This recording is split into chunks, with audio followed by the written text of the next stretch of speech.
I feel as though Duo's Japanese is detached from how Japanese is actually used. That's a fair point. I would say, from my experience, kind of mixed bag. I just happened to watch an anime where someone actually talked like Duolingo. Too unnatural. The contrast is really stark. I don't think the contrast is that stark, but that's fair.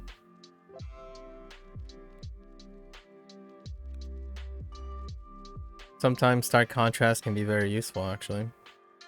If you can observe the stark contrast, then obviously you clearly understand what I guess you would quote unquote natural Japanese versus Duolingo Japanese. I think there's quite a bit of nuance between the two. Wow, if you outside of the stark contrast.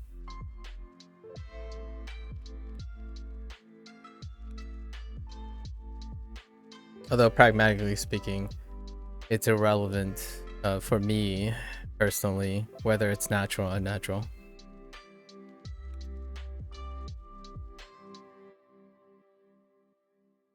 Unless you underestimate yourself, which that can be understandable. I don't underestimate myself to not be able to tell the difference.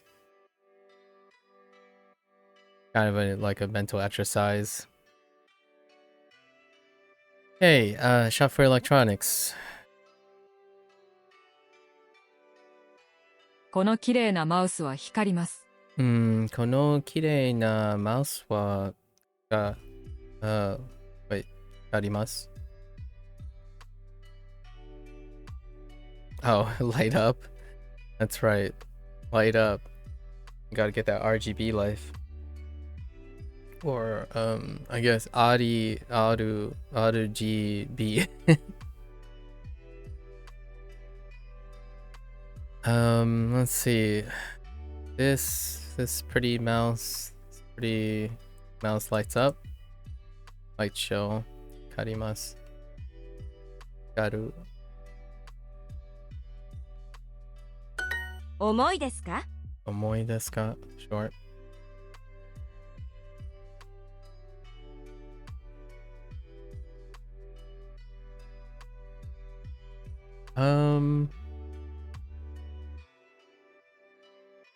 Nai?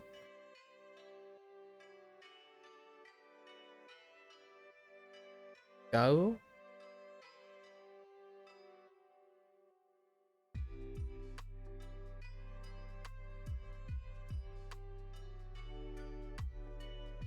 No. Gai? No.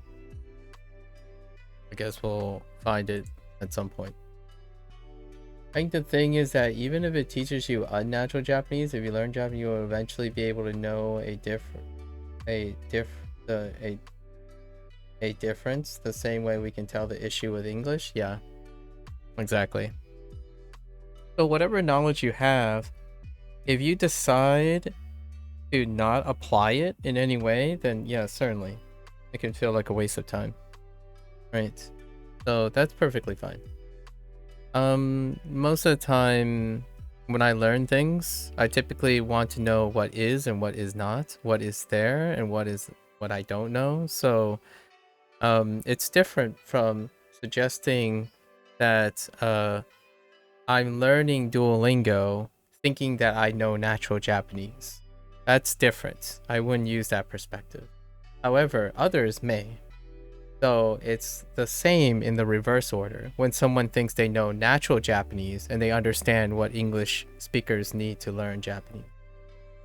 That's an arrogant and one-sided approach for both directions. So instead, I participate in listening to natural Japanese and unnatural Japanese.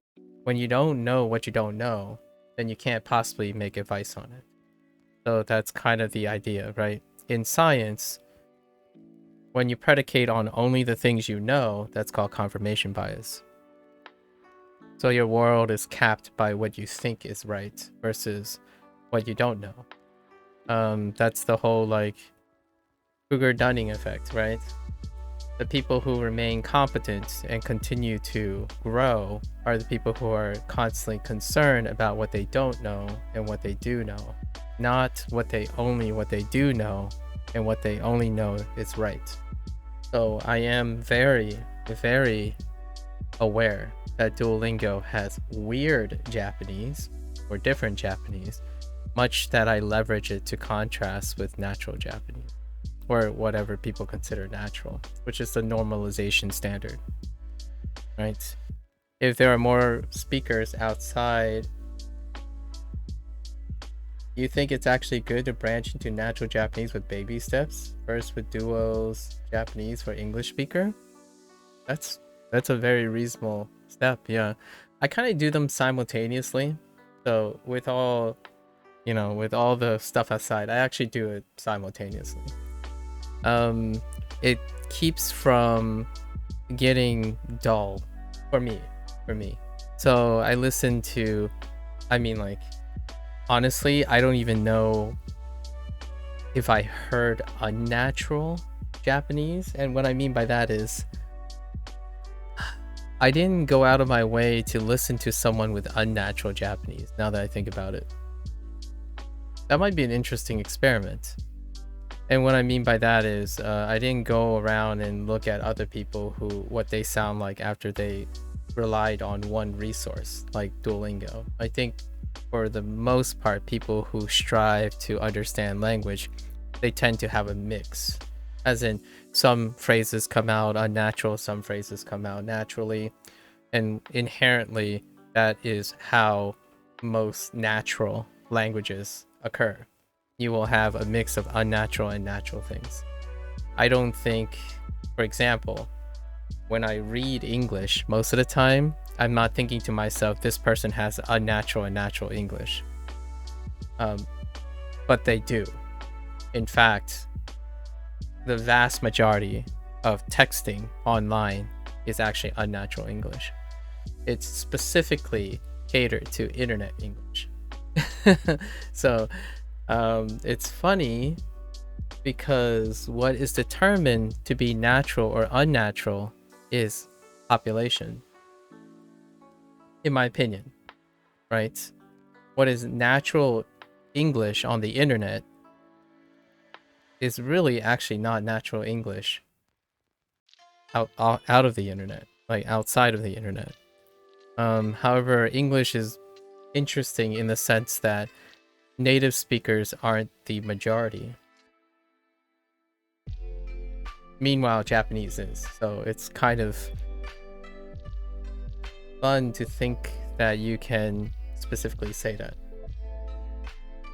I have a friend that types like a robot, legit. OpenAI talks more natural in text than she does. It's great. Yeah. So here's wait, Gabriel, how would you want historians when explaining digital age use your content to explain? Wait. How would you want historians when explaining the digital age use your content to explain? Could you elaborate on that? I feel like there's something missing there that I don't understand at the moment, Gabriel. So like, are you asking, how do you want a historian to use my content to explain the digital age, or are you talking about in general, like anybody's content to explain the digital age? The digital age is so weird. It's so unfathomably wide. Huh. I don't know. That question is so bold, as though like it's hard to even imagine how. Honestly, I don't want anything from how historians explain things. I just want historians to try to do it. Like I'm like, I don't know how to explain. Let me try to collect my thoughts, because I haven't thought about it. I haven't watched a documentary on explaining the digital age with content in general. I think right now, most people are doing that in their own way.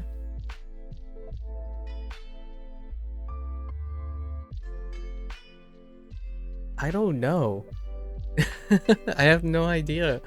I think the digital age in general is such an explosion of information that you can seemingly have an undefined number of explanations for the digital age. And I think in the future, there's going to be a balance between humanity's ability to try to organize that information. But the question I'm concerned about, or like the thought that I have, is will the digital age outpace the humanity's tendency to try to bring order to like how explosive the digital age is? Like the information, for every attempt for humanity to try to organize information, there's an explosion of new information. So I have no idea how historians would approach that. Well, back before the digital age, information is disseminated and digested locally or regionally. So you can kind of organize that stuff into their pockets. Nowadays, there's so much intermixing that you get emergent trends quite literally overnight. So I don't really know how they would go about it. I'm not a historian. I tend to embrace the chaos more than provide order. So maybe if we try to combine it into the language learning thing, it's kind of like a linguist trying to find the universal standards and rules for American or Americanized English on the internet. Like, how do they do that? Well, they'll be doing it every single day. For all I know, a new word was created today. I have no idea what that is. There's got to be a new English word created today. In another 30 days, that word will replace everything. And then that word becomes obsolete, and then the next word becomes like, what is a great word? Bruh. Bro. I can't tell you how many times I've seen bro, and I'm not quite sure what it means anymore.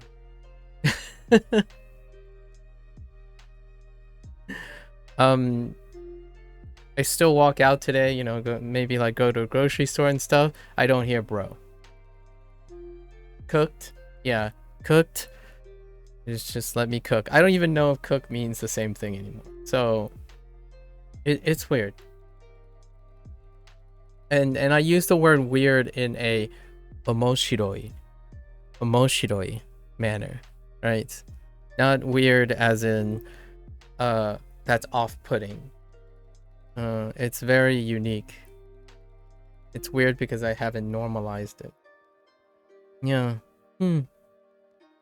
That's a crazy task. Okay, so here's the real thought. Here's a lazy answer, sort of.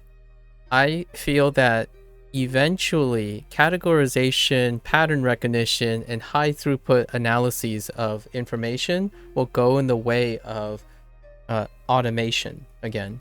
So much like I'm going to take a note from genetics, right?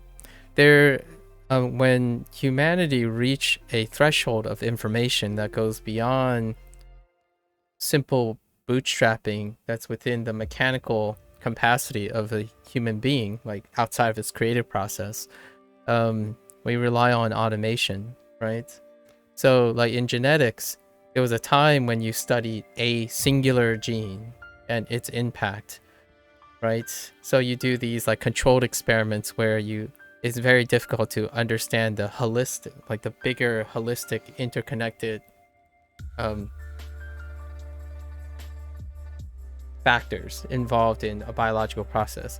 However, at the dawning of the new technological age, there's machine models, like machine learning models, and like high throughput analyses, and computer integration of computer language to increase the the throughput in analyzing really large data sets, like mutational information and whatnot, and then being able to like simulate and do in silico kind of like experiments, things that you don't do, I don't know, literally do or something, simulations. So if I were thinking of the future, I feel like historians might become computer science historians.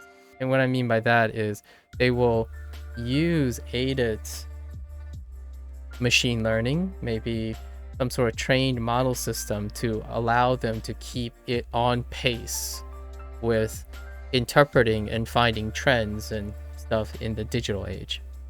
So much like how explosive the digital age is in information, like language itself, linguistics, all the fields of human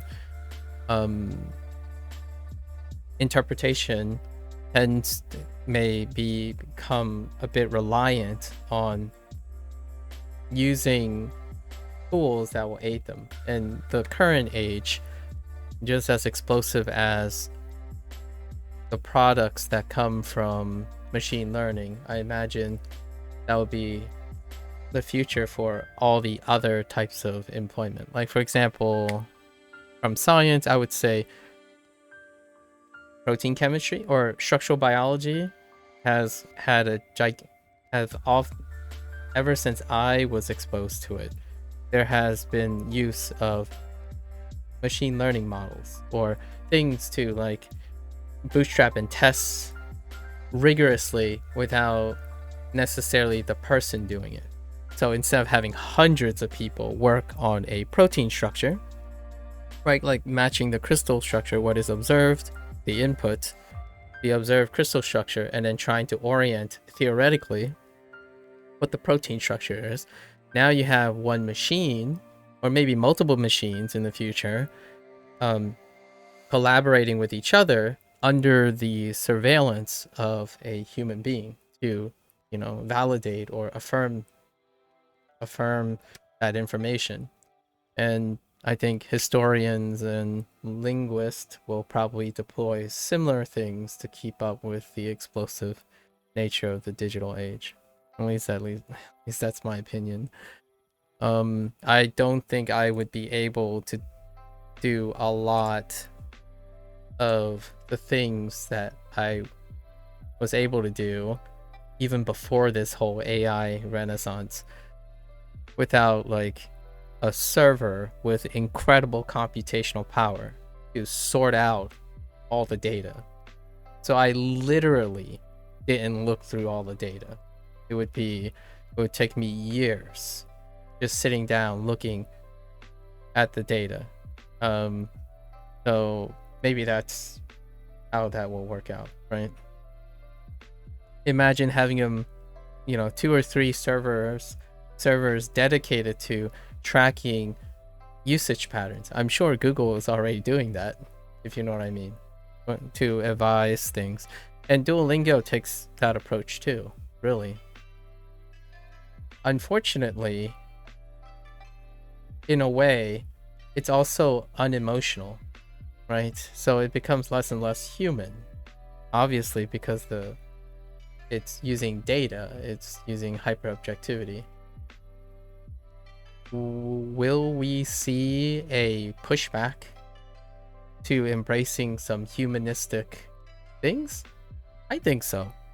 At some point, I think as a collective on the internet, we'll find a medium where like, oh yeah, this still feels human. Like, there's emotion and sentimentalism in it. And then there's objectivity. I talk about this quite a lot because in language learning, it's kind of very ironic in a way, but what I see that stops people from learning things anymore is that objectivity. So trying to become more efficient and constantly keep up with effectively becoming a machine is largely what stops someone from even trying anymore. Right? So maybe there'll be like a moderation of all these things. Like, hey, you're not living life the right way if you're not spending 1 minute of every moment of your life doing something productive. That's how a machine talks. That's how a hyper objective person who's concerned with objective facts versus sentimental subjective well-being. That kind of thing. And I think historians may also struggle or think about this too. There's a time when history, I don't want to say too much, but because I'm not that great of a historian either, I don't know a lot of my history. What I can say though is there's this sentiment where back in the day, the victors, right? The victors write the history books. I'm sure you guys heard about this sentiment before, right? History is written and paved by the victors, those who survive, those who excel, right? Like the victories, the winners write the history books. So in that regards, that's a small subset of what actually happened in history. Now humanity has to contend. One Piece has that plot point, yeah, more or less. So now we're thinking about a whole order of magnitude.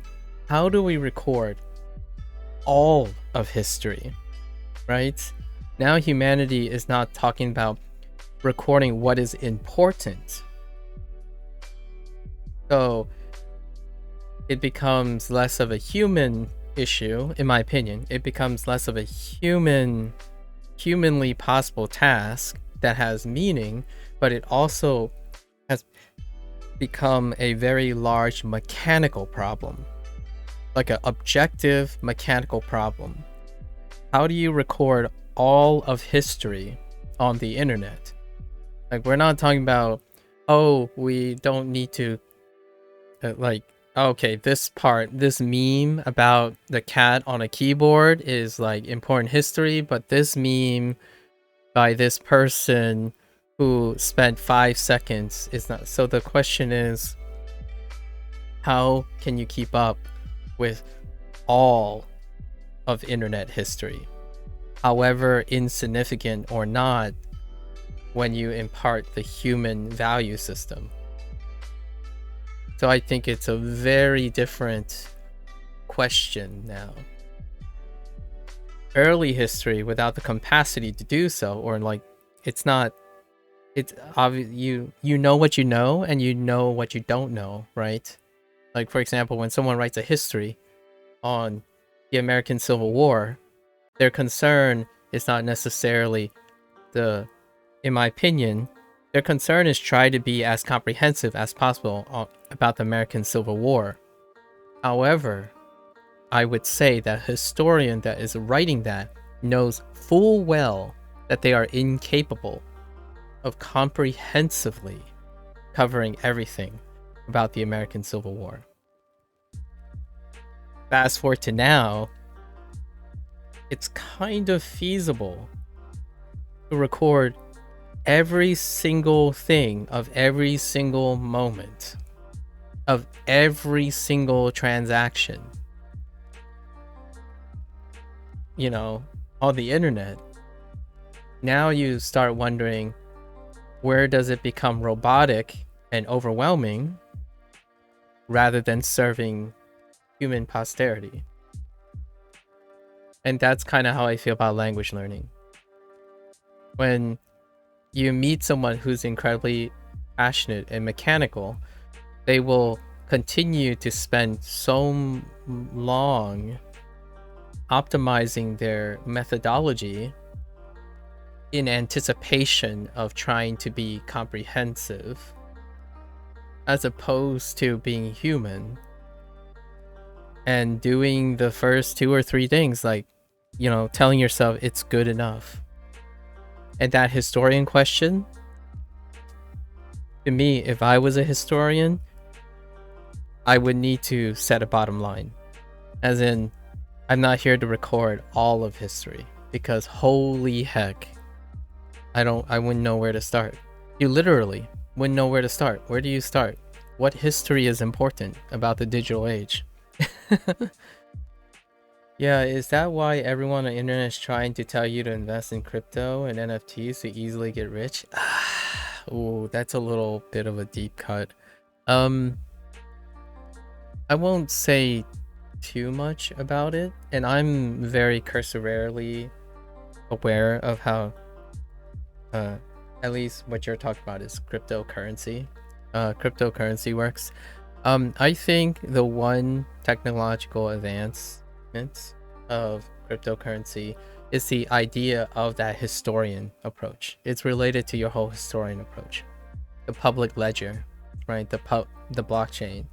It is a digital ledger of every single transaction to ever happen regarding an asset, or whatever people classify it now as, like comedy and like commodity or asset class, or however. That is kind of a great example of the future of the digital age. How do we find meaning in that? I think that's one of the things that may be hurting the livelihood of many humans. And humans, I mean people who get over encumbered by being comprehensive. You can use these tools to inform your decisions, but one day you have to live your life. And I feel like there's got to be some sort of awareness or moderation for them. There's room for philosophy. There's room for error. There's room for non-idealistic outcome. Because humanity is not comprehensive. It's subjectively, I'm going to say it's subjectively comprehensive. Like, you do enough to find meaning in your life, not to try to know everything. You can't, it's almost foolhardy to believe that the goal of being someone who's very satisfied as a human being is to have comprehensive knowledge of everything. Doesn't mean you can't have fun trying, of course. I do that now. We were just talking about natural and unnatural Japanese, right? You can do both. Or you can choose to always sound natural. What does that sound like, actually? I'm actually kind of curious. What does it sound like to always be natural sounding?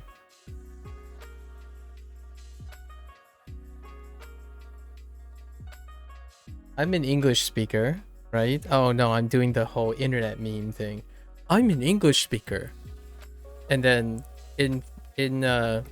input like a phrase, like I'm an English speaker. Input another phrase. I remember those clips. Like, it's a montage where someone says, I'm an artist, and then they show something that an artist does, and then they keep doing that. So to me, English speaking, I don't think I've ever considered listening to someone who speaks English and saying that's natural or unnatural. People act naturally or unnaturally using language to facilitate, in my opinion. So even a native Japanese speaker can sound unnatural.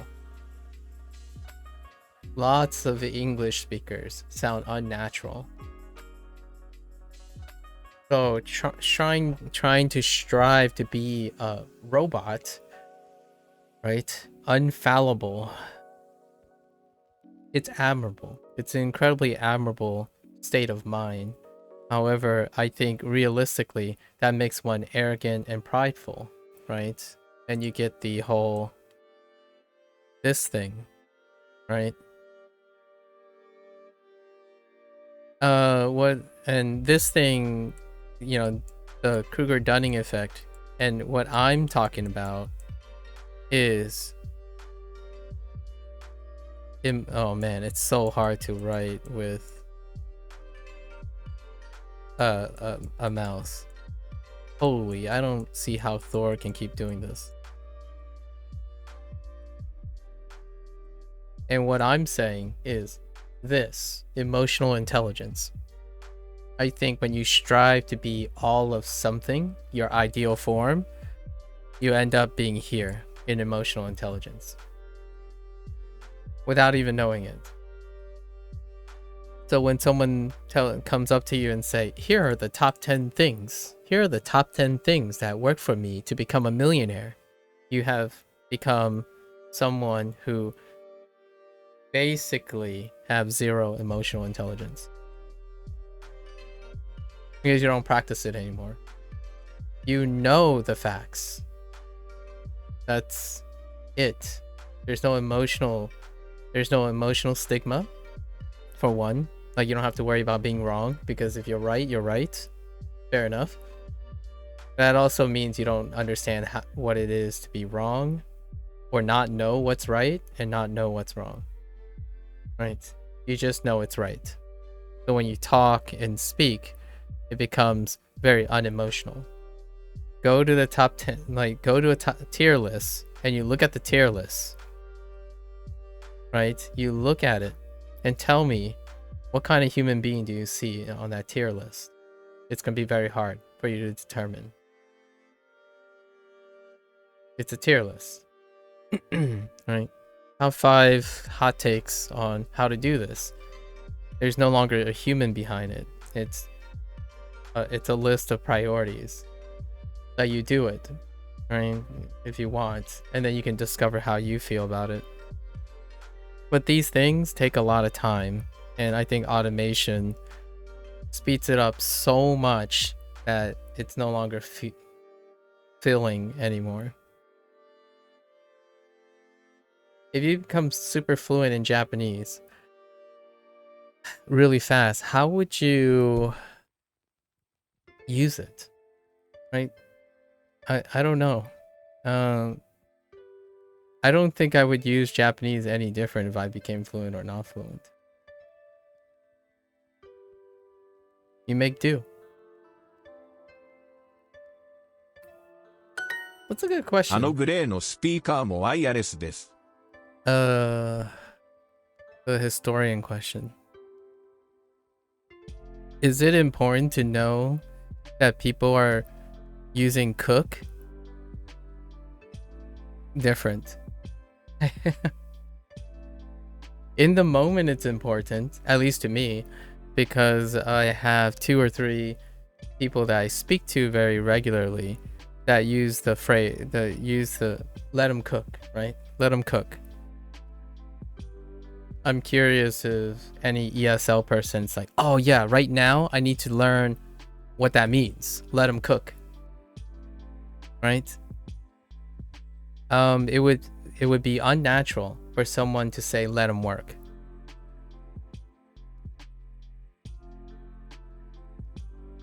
And maybe let them cook will be unnatural in the next 30 days. I have no idea. Fire? Fire.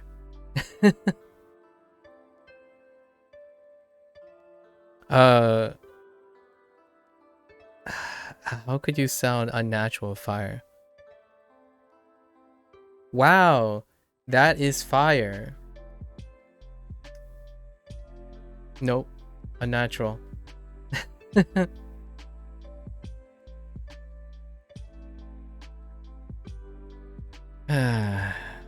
Sorry, I was digressing. We gotta refocus. And I don't think unnatural is negative, really. If you know it. Sometimes you can be unnatural. It can leverage being unnatural.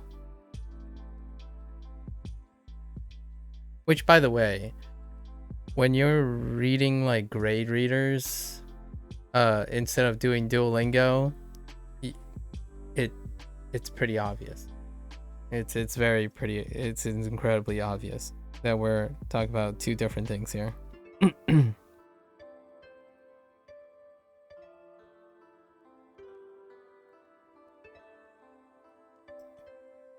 I know.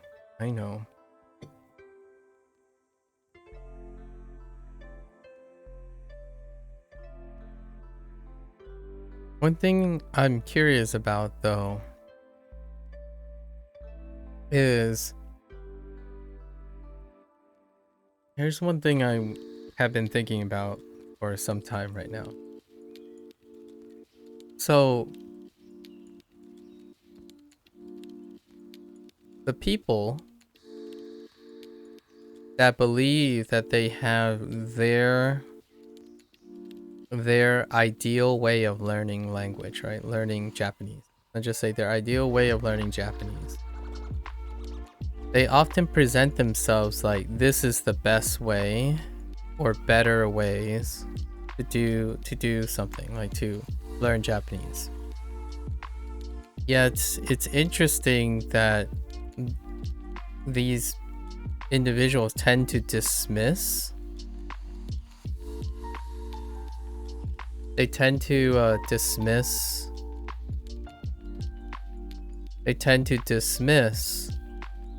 stats while suggesting that their ideal processes are based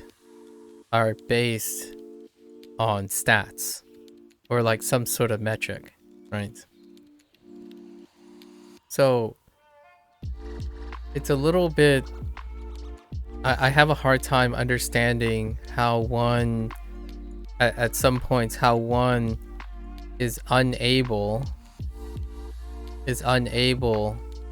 to see like how cyclic the argument is, or how cyclic the suggestion is.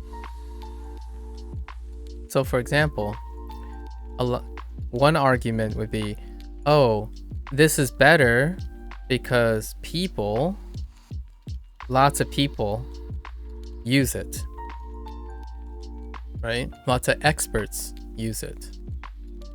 Well, if we're quantifying the number of people, then the first thing that would come up would be Duolingo, right? But here's the thing. When you're talking about stats from let's say a robot perspective, then you could claim that people are equivalent, right? People equal people. And since we're talking to a human being, determining the importance of that data, that's called interpretation. Much like language. Language has interpretation. So what happens a lot of times is when someone suggests something is better because more people are successful and more people are consistent, etc., using the number of people as a backing, like the magnitude. Regardless of how you look at it subjectively in your interpretation, you would still lose the objective fight against Duolingo, right? Because this is big data. Duolingo is working with big data. You're working with communal data.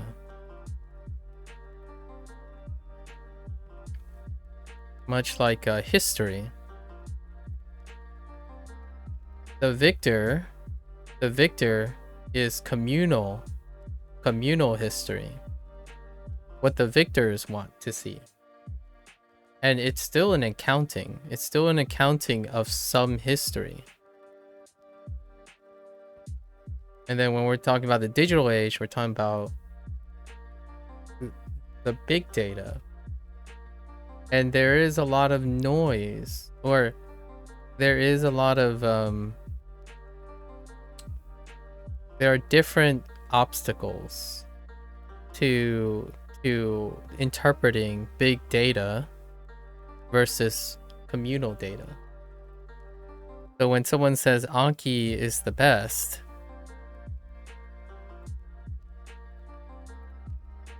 you have to it's often prudent to talk about the selection factors involved in how Anki is the best or is a better thing, right? So that's kind of my thought, right? If anyone ever asks me for advice, the first question is to do the selection factor. We talk about the selection factors. Why selection factors? That introduces the human component.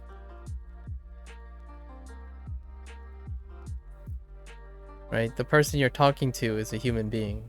If you distill them down to big data,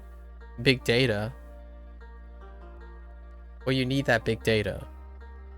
So when you're talking about lots of people use this, it can't be more than Duolingo. It's not. It's so rare, right? So when you're using an argument and it defeats its own argument, that's a cyclic suggestion. Not that I'm disagreeing with them. I actually think the reason why multiple methods of learning language exist is because they're viable to separate groups, right? Separate groups of people. And that's why you need to, in my opinion, undergo a selection factor. What's a there was a group. I don't have the most ideal example, but say like the idea of, sorry, iOS users. I don't know if any of you guys use iPhones, but there was this thing called Material U, right? And they leverage patterns like big data. They leverage big data in order to select for something individualized. And I think this might be something that will become the social norm. So much like, it's kind of like the YouTube algorithm, sort of. But there's got to be, like, it will be refined over time, where, like, when you're getting advice, right, there's some medium of advice where it integrates the things you know and the things you don't know. And I think we're headed towards that with, like, I don't know, machine learning and AI. It's kind of a poop shoot right now, right? Because you're in the earlier stages where when you search up something, it will include some sort of intuition on integrating things you know and you don't know. Because at the moment, before this whole attempt to integrate things you don't know and then contextualizing things you don't know, the world, in my opinion, like the last 10 years, let's just say the last 10 years, have been predicated on solely what you know, as in confirmation bias all over the place, right? It's solely based on your interest, your bubble. Let's throw in some memes. You're the main character, right? You're the MC. So this hyperness towards that is creating the opposite effect now. So like humans know, in my opinion, over time, there's this wonderful thing of like, I think we have too much we know and less of we don't know. So naturally, whether it's intentional or not, there's going to be a balance between whenever we look for something, there will be some sort of median between the things you know and the things you don't know.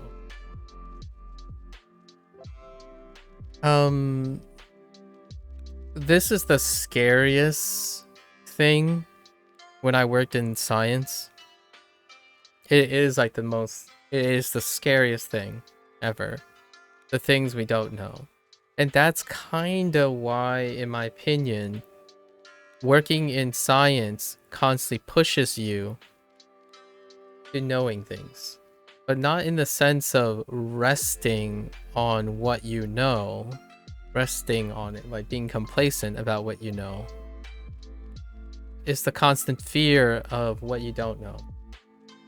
And even fear, maybe reward. I think the people who have the most healthy relationship with science is being excited about this, about not knowing, because those are opportunities in which you can grow.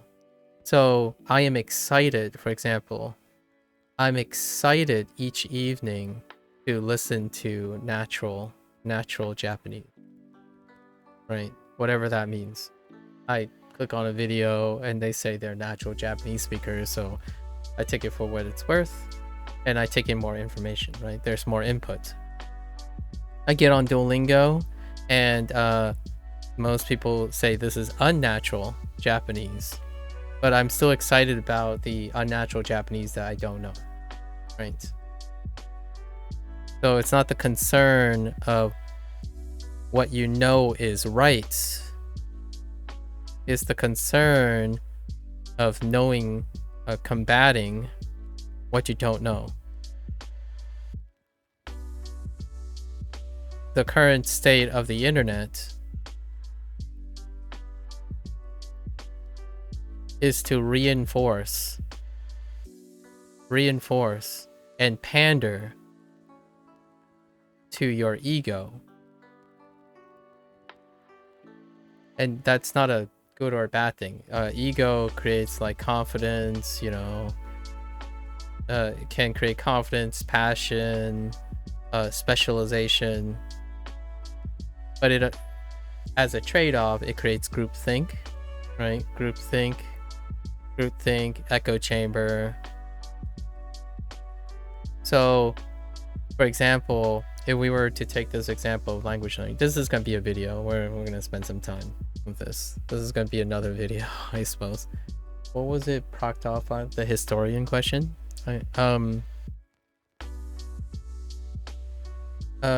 This, to me, is like saying a polyglot knows exactly what to say to a monolingual person, right? As a human person who exercises what you don't know, this person with the awareness of knowing what you know and what you don't know anymore would be very apprehensive in advising a monolingual person, because when they spend 99% of their time now, or however long they've been multilingual or polylingual, they do not spend any time humanizing their experience anymore to be relevant to monolingual people. Big data does not account for like perspective. Humans provide perspective on big data. So for example, Duolingo, the people at Duolingo constitute the human interpretation, right, of big data. And then much like human interpretations, it's subjective, right? So therefore it is subjected to differences.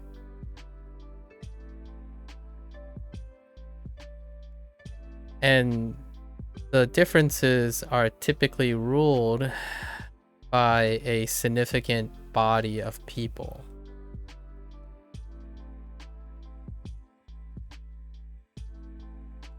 So when it comes to like the natural way versus unnatural ways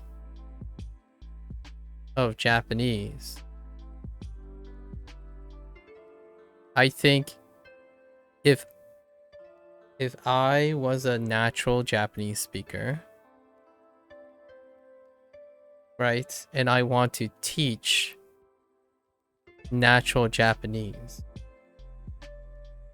to people who will likely have unnatural Japanese to start, not because they use Duolingo and etc., but they will naturally, lack of a better word, naturally have unnatural Japanese because they are not Japanese speakers yet.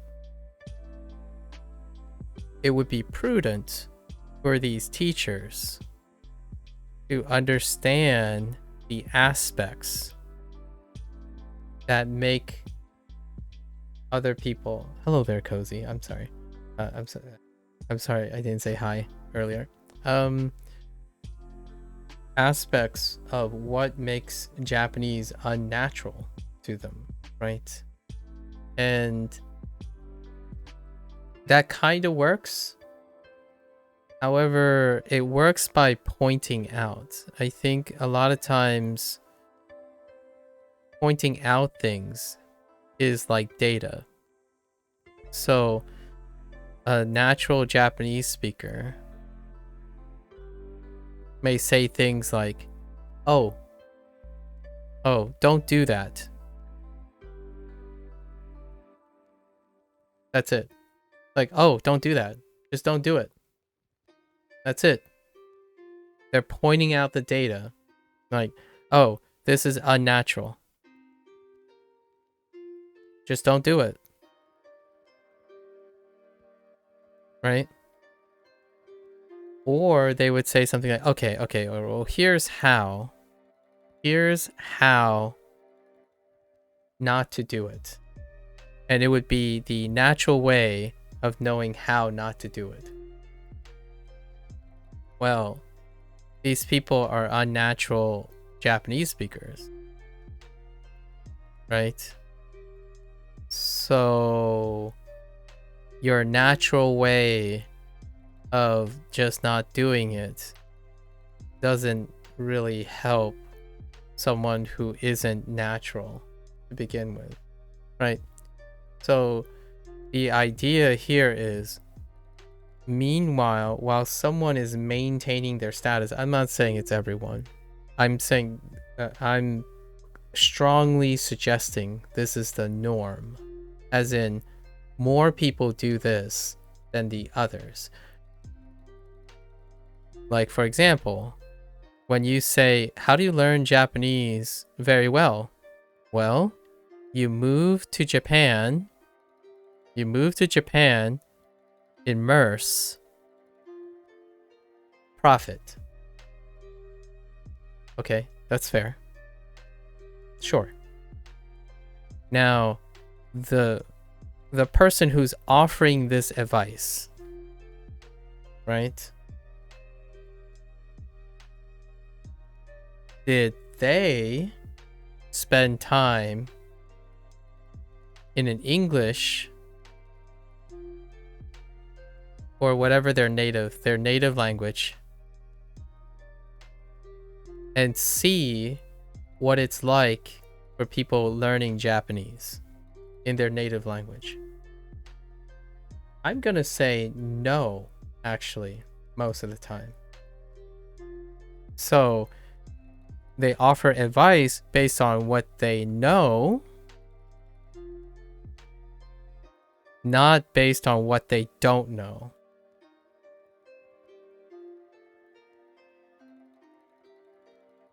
So oftentimes when someone gives me advice, I respond by asking them. I describe what I'm doing, right? Because I know what I'm doing at the moment.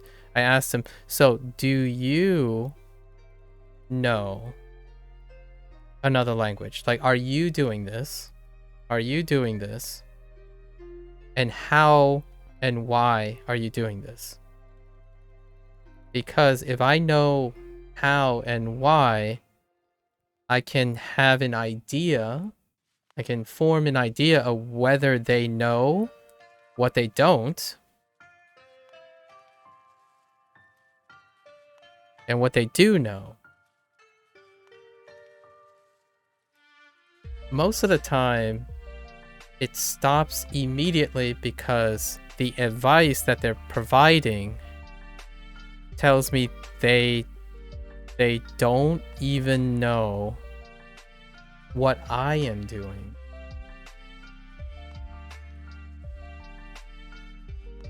So it already stops there.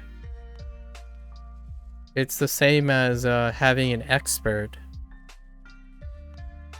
Let's say an expert, you walk to an expert, and the first thing they do is they tell you, they sell you their advice.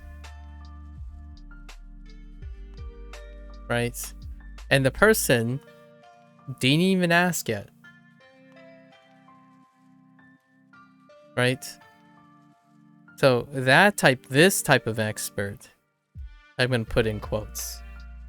This is this type of expert. Occasionally it could be this type of expert, but this type of expert, this is emotional intelligence, by the way. This is emotional intelligence.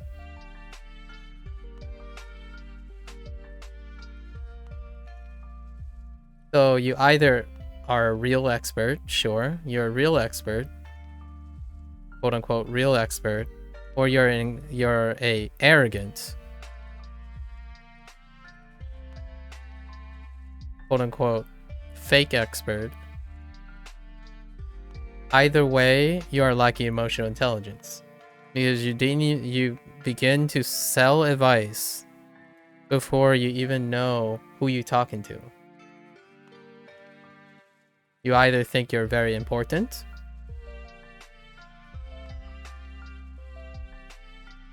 or you're either thinking you're very important. Right?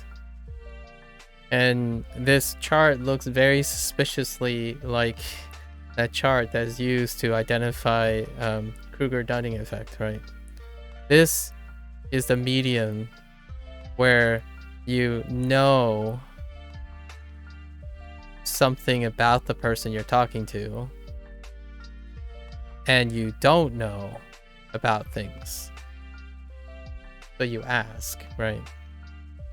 You're like, well, that's interesting thought. Like, what do you want to know? Well, most of the experts that I've encountered, they know best. So what they do is they offer advice that they don't even know if this person already knows it. So not knowing what the other person knows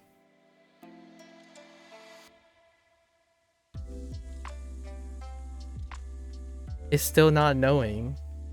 You still don't know that.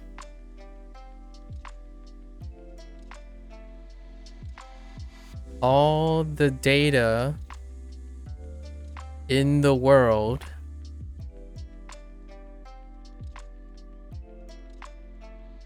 would still be unreliable. Unreliable in a case-by-case interaction, right? Hey, human super genius number one, I know all the data in the world. Okay, you go to a stranger, What does this stranger know?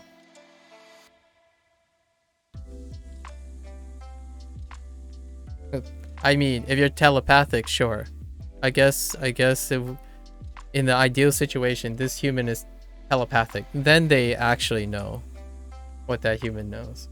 But usually that's not the case. And I mean, I love things like behavioral patterns and knowing associations, right? I'm a really big fan of it. I actually do it a lot of times in my head, like associating selection factors, so they are more likely to do this, more likely to do that. That's fantastic. It's very useful, incredibly useful. But I stop somewhere. So even if possibly I have a great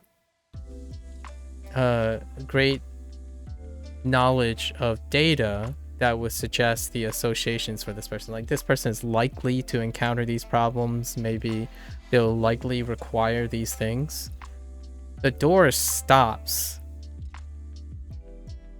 when you cannot ascertain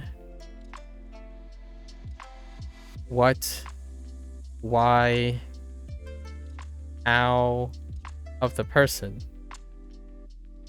right? So yeah, I usually use phrases like, if I may be so bold, it appears like you do something, etc., right? As opposed to, I think you're gonna screw up. I think you're gonna screw up. I think you're wasting your time. I love this phrase, I suppose. I have to get comfy with this. I think you're wasting your time. Or the better phrase, they present, I think you're wasting your time, as rhetoric. As in, isn't it better? So like, here's the whole natural English and unnatural English. Instead of saying, I think you're wasting your time,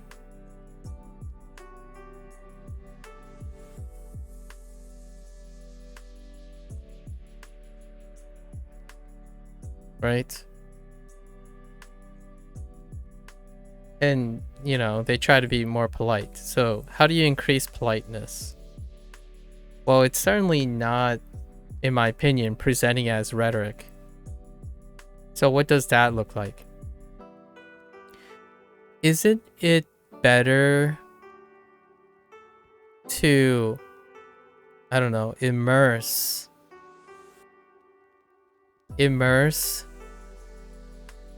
in Japan,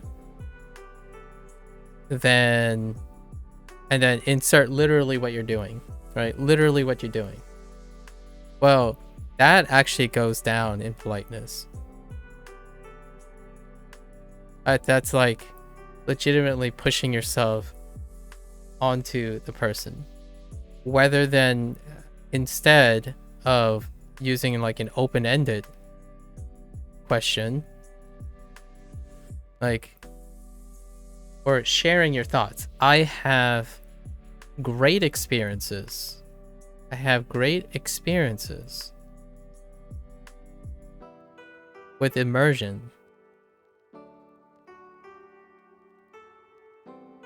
Right? You share something that is a fact, as in a data about yourself. And then you wait for the response of the person. It's like, oh, really? Neat. Maybe I should consider doing this stuff. Or I'll look it up. Instead, they phrased it in a way that is only motivated by what they know, and removed any aspect of what they don't know. So do you know that it doesn't work for them? Right? Do you even know if it's going to work for them? This is a true statement. This is a data statement. I have great experience with immersion. you will do better with immersion. Is it interpretation? Is interpretation of data, right?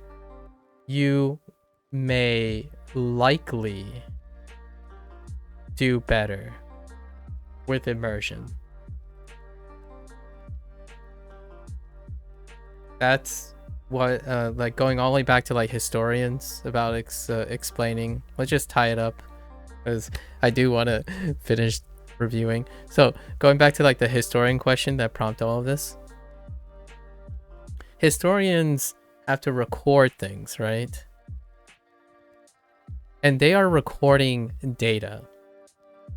So I think, in my opinion, there's a place for like high throughput record keeping with the aid of like storage, right? Storage and stuff. There is another element of historian things, and that's the interpretation of history, right? So where do they go from here?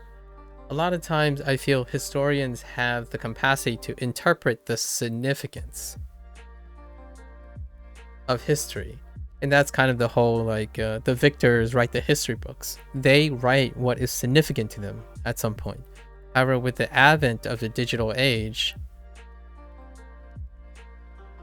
you can seemingly record everything, right?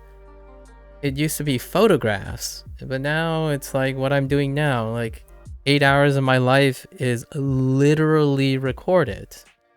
However, it's humans still that interpret their significance. So when Gabriel was asking, so how would you want historians to explain the digital age using my content? Well, I want them to interpret it as human beings, right? That's the idea. We're all humans. So it would be interesting to see how they interpret it.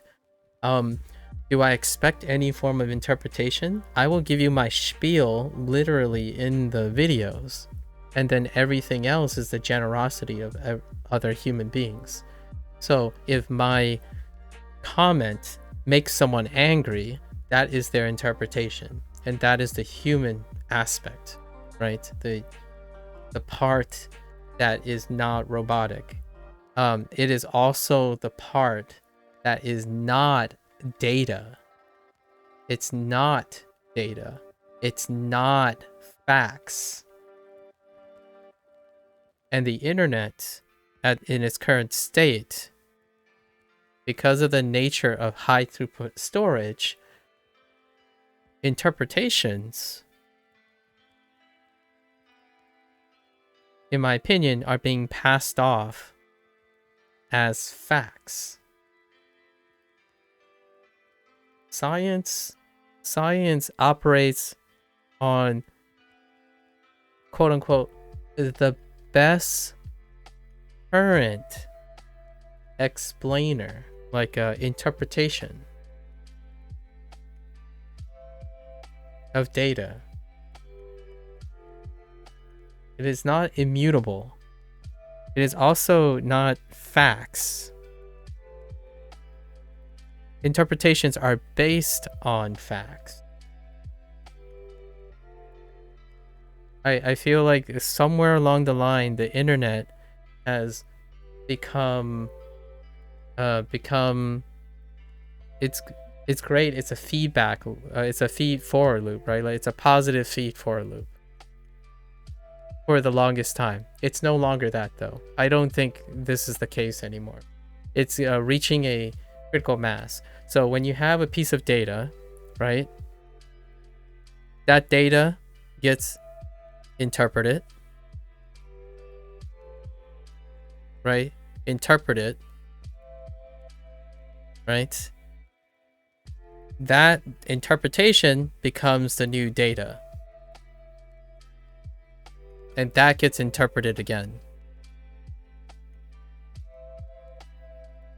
So now this interpretation is considered based on facts. It's data. So this old interpretation is now a fact. And this becomes data. More interpretations. So it gets to the point where the original data no longer even exists in the propagation of the facts, right? So it gets to the point where like you get to the point immediately so rapidly because people do staggered interpretations. When you interpret someone, like you watch a video, you interpret it, and then you pass on that information and continues. So how do you moderate the intersection between data and interpretation? And that's kind of where people are worried, and there's a pushback.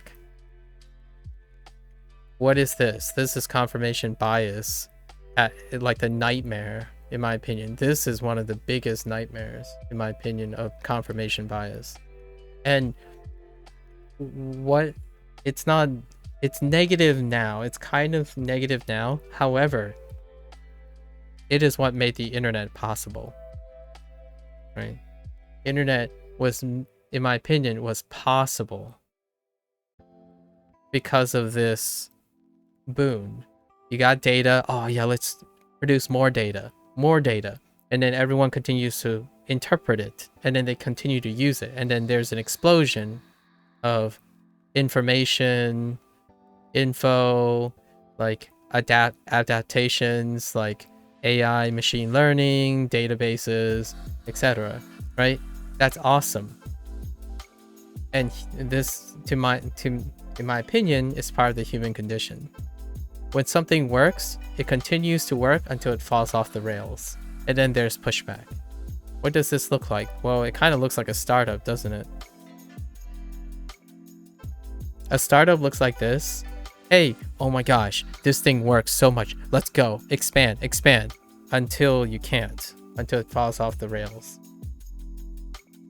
What else does this look like? Well, when video games happened, you know, it continues. When Hollywood happened, when the MCU happened, so it's a feedback forward. You get confirmation. It's like, oh yeah, we're getting more money. Let's do more money. Or let's throw in live service models. I don't know, Netflix. The list goes on, right? And then once that pushback happens, you adapt. Right? Then there's room for refinement. So I think we're at that stage, in my opinion, for the internet. So now, I don't want to make myself sound like some significant person, but I think I am the product of that pushback. So like what I mean is, I would not be surprised if I sound like someone else, right? Maybe like someone else who is trending or something in the future. I don't know if I sound like someone that's trending now, but the whole idea is there are people who are on the train, right? There are people who are on the train, and there are people who are like kind of running, but really want to slow down, right? If you look at the current AI industry, there are people who are on the train, and there are people who are slowly pushing back. And I think that's the glorious nature of humans. I believe this is gonna always be the, you know, what becomes popular, then indie push back, right? What is worrisome about AI at the moment, or like the internet, that is the current statement, is that is the stuff that's happening on the internet so powerful that it is preventing pushback. So that means things like, let's take it for the language learning approach. Are the victors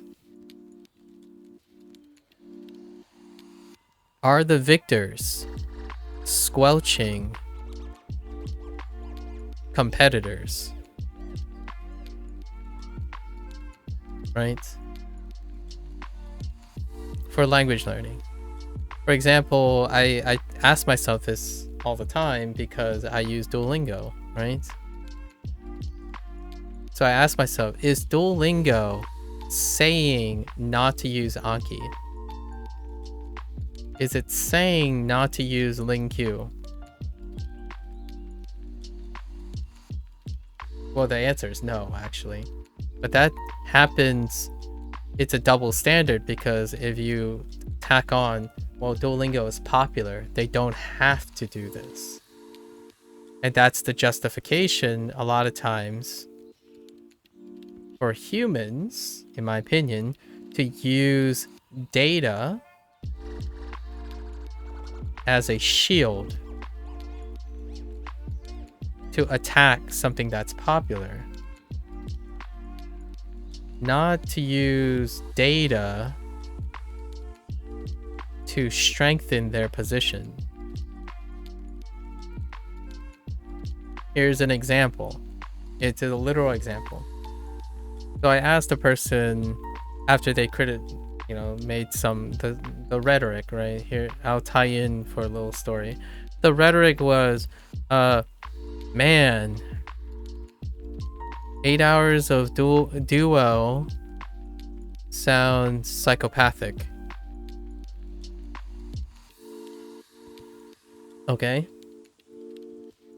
Isn't it better just to watch anime and sentence mine? I don't know. I'm throwing in a bunch of things, but sentence mine, right? That's another buzzword, by the way. So I mean, as a person that doesn't know, so like for me, my answer is, well, yes and no. And my response is, well, I don't know enough. I don't know enough because I use Duo. That statement is true. This is data. I technically use, in a stretch, I would say, yeah, I've been 8 hours on Duolingo. And then, but I don't know this, right? Like, is it better or is it not? Well, usually I'm more conscious and say, I don't know. I didn't do both and compare them. But this person is suggesting they did, because their data is they took my data, interpreted it, and then made their interpretation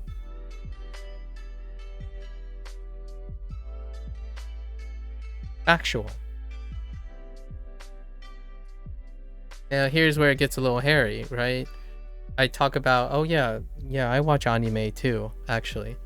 I don't have a day job, so I have a lot of time. I do both. I watch anime, I sentence mine, I use grade readers, and then I use Duolingo, because I know that I don't know a lot of things. But what I do know is that I use anime, I also sentence mine, and I use Duolingo. Those are the things I know. I tell the person what I know, what I'm doing, as opposed to telling the person what they're not doing. With one exception. The one exception that I told them that they're not doing is they don't know what I'm doing. Because it's really clear, based on this comment, isn't it better just to watch anime and sentence mining? How does that phrase come about? So this is my interpretation, right? I'm making interpretation. There's no possible way, in my opinion, they would say this if they know what I'm doing. Actually, they would be very unlikely to even say or qualify that I use Duolingo for 8 hours. Anyone who stays there long enough notices that I spent almost half the time not even using Duolingo, actually not even learning Japanese for that matter. So no, there's no indicator that this person even knows what they're talking about, right? And that's what I mean by the internet. The internet, in my opinion, has normalized what you know, reinforces what you know, and rarely incentivize considering what you don't know. It's actually even worse, in my opinion. I could exaggerate this even more. It's a waste of time. It's a waste of time considering things you don't know. Because you don't want to know them either, right? Like, you don't want to. So I asked the person, you know, what do they do? What do they learn? Well, they specifically mentioned they use immersion. So they pedantically explained to me what immersion means, right? Not in the way that's like, oh, I consider immersion as doing the following things. Doing the following things. No, that's not how that was phrased. They explained immersion to me like I don't know what immersion is. As in, like, I don't have a definition of immersion. They're saying, oh, you know, people and good people, lots of people like me know immersion as doing the following things. Like, okay, well, that doesn't give you any more credibility. It actually makes you sound like a butthead. And let's just keep that in mind. So lots of people do it and say, oh yeah, that sounds familiar. Yeah, podcast, you know, natural. The word natural comes up again. Natural podcasts, anime, high intensity reading, etc. It's like, okay, all right, cool. I'm okay with that. I mean, I'm not here to tell you I already know this stuff. I'm curious where you're coming from. And then they said, yes. Oh, and by the way, I went to Japan a month ago and spent 28 days. I spoke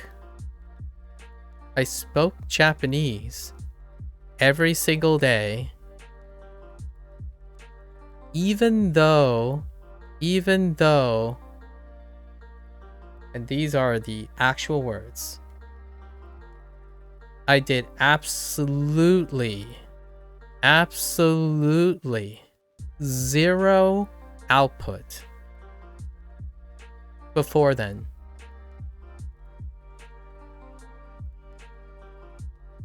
I'm like, oh, okay, that's cool. So, you know what this tells me though? This tells me at least the person knows I'm outputting Japanese. So that's cool. I actually like this, even though this can't be true. Like, data-wise, this is literally not true. Like, you can't have this. It's literally not true. What's an output? Memory is an output. Like, I don't know when did output become something like, oh, you have to literally do it. As in, like, you have to speak or write. If you're recalling something, you're outputting. All right, I mean, like, some other people can say like, oh, well, that's not true and whatnot. So that's fine. But for me, this person doesn't have any concern about what I'm defining. If you're remembering a Japanese word for the longest time before you go to Japan, it's outputting something. Okay? You're not like sitting there, oh yeah, before I go to Japan, you just sat in a Japanese environment as well, and you never thought about what it means in English ever. Like, that kind of thing. That would be This is an interpretation of what literally happened. That can't possibly be true. But the thing is, it's fine, because that's what this person is interpreting to be happening, and I believe them. If they don't consider it as output, whatever they did for I don't know however long, they didn't tell me any period, then that's cool. But why are they saying that to me? And I like to believe they actually know that I output Japanese while using Duolingo, right? That's a fair, safe. Even if they were assuming it, it's still a fair assumption, because I speak Japanese, I write Japanese, but I also write English and stuff. So what happens now is this person's data is facts of assumption. So they think that I'm spending 8 hours outputting Japanese, I don't know, to not understand it, right? Or something. There's so many leaps of logic here. However, with all that said, how do I interpret this person, right? Well, I'll accept all the facts that they provided, and they learned Japanese, right? I don't know to what extent, there's no data, and that's good. That's awesome. Right? So that's what I think. We're gonna take it back and relate it back to historians. That's what I think historians do. And it's gonna be a really tough task, you know, the digital age. Basically recording everything that has happened to the best of your ability, which isn't as tough if you have the resources. And what I mean by that is automation. Now the question is, how do you interpret all those recordings, right? And that's what Gabriel is asking. Like, how would you want historians to explain the digital age using your content to explain, right? Anybody's content, really. So for me, any interpretation is interesting because it's preserving, in my opinion, it's preserving human culture.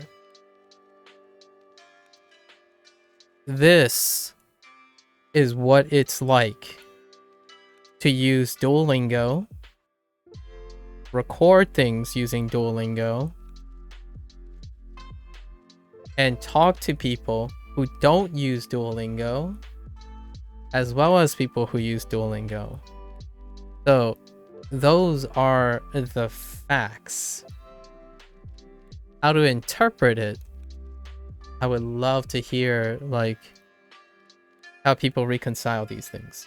So yeah, it's awesome to get to interview, for example.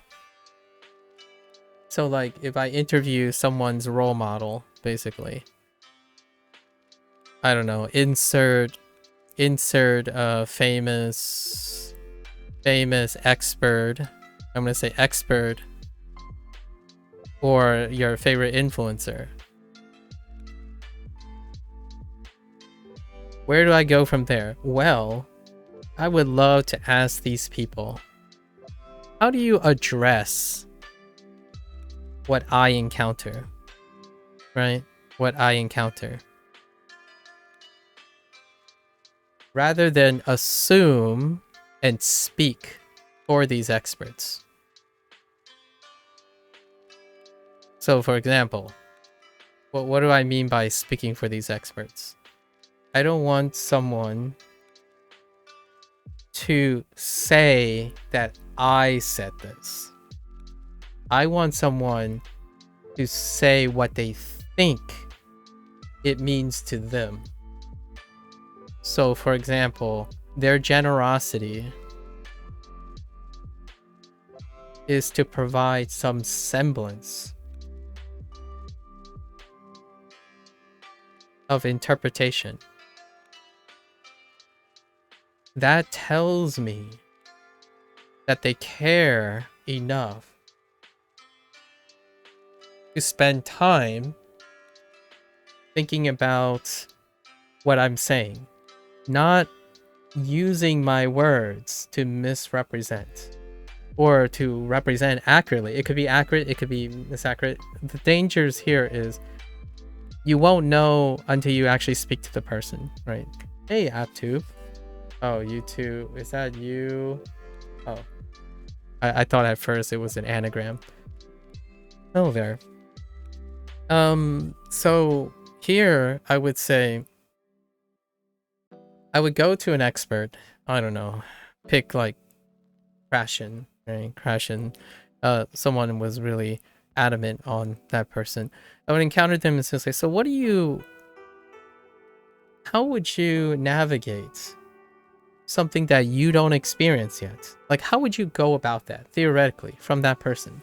Like, how would you navigate the idea that there are tons of people that you influence that are championing your words, but you yourself literally have not said these things, in order to discourage millions of people from even learning language in the first place?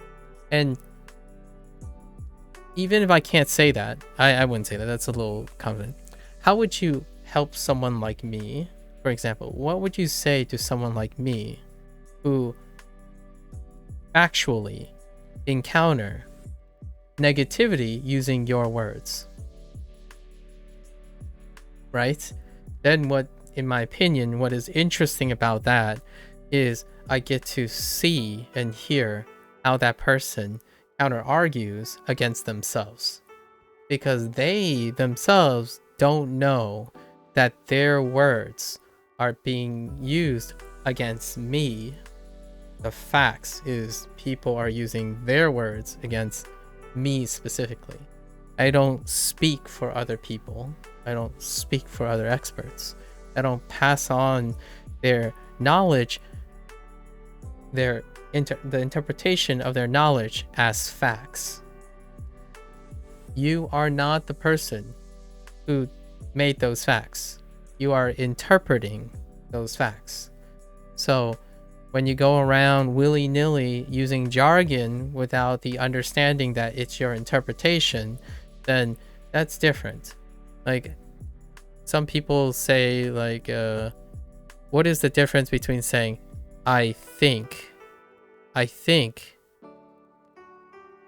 this means versus this means? Well, I had a huge regurgitation of something basically about what immersion is, right? Like, okay, I hope you mean this is what you mean by immersion, because the thing you're describing, like for example, sentence mining, that is not in the, it's, if you immersed with zero output, what the heck are you sentence mining that you can possibly do with zero output? Right? So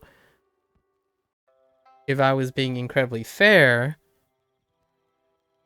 I make some exceptions. Like maybe zero output, they mean not Japanese or something. I don't know. Right? But the person's not going to explain that. What they're going to do is they're going to tell me what are the facts.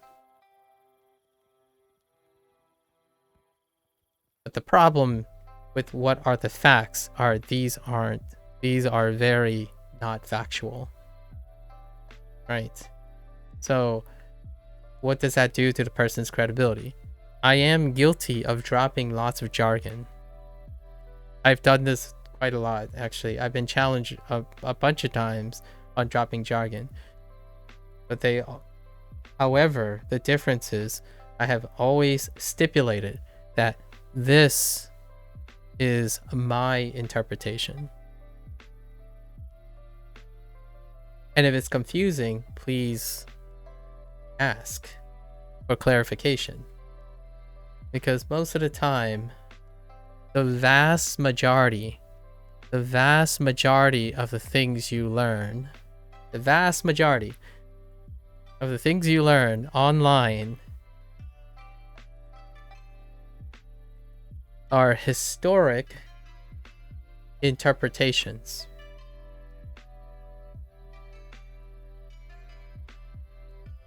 So you hear that take it with a grain of salt thing, right? Take it with a grain of salt.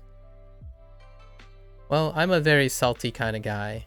I say this a lot. I'm very salty. I'm a very salty guy. I love my salty foods, right? They gotta have at least a bolus of salt on them. So what does that mean? I take in a lot of grains of salt, man. Lots of grains of salt. Because without lots of salt, you can't possibly prevent yourself from being arrogant, prideful, sure of yourself while using the internet at the moment. Remember, this is to prevent becoming this. My humility, in my opinion, this is kind of weird because I'm being boastful and weird flexy about being humility. My fear and insecurities, in my opinion, are leveraged to remaining humble because there is a lot of salt out there. So whenever someone like dictates boastfully interpretations of things,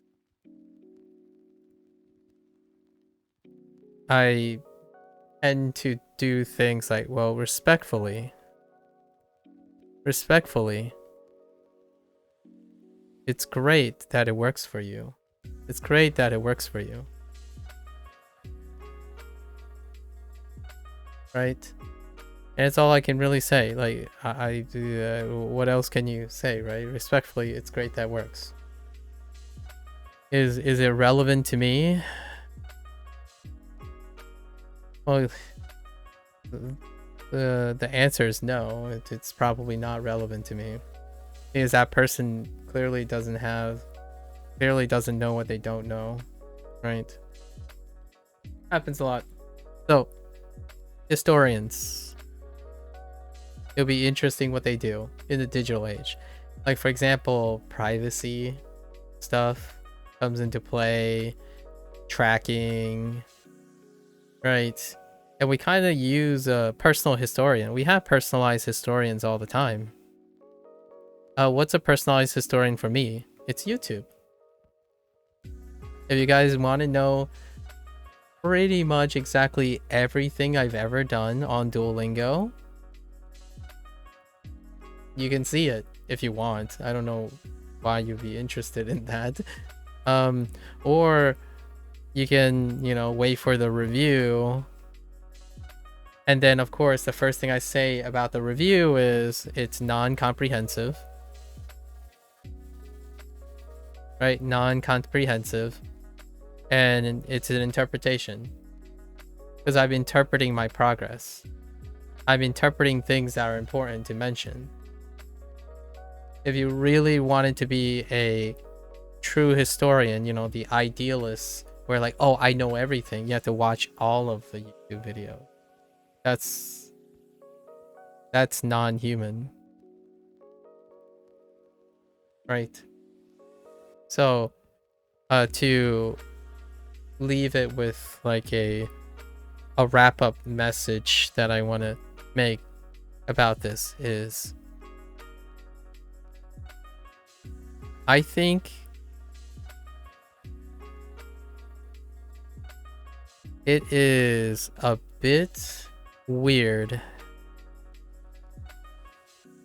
that because of the like, I'm gonna say largely influenced by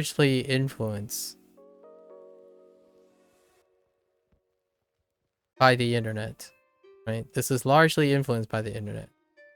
I think it is a bit weird that largely influenced by the internet that people believe they are they they are compassionate by being more objective.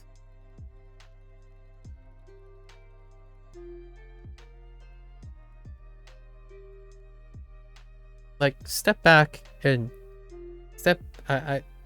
I really do encourage people to step back and think about this phrase, or this sentiment. I honestly think that is the landscape of internet interactions.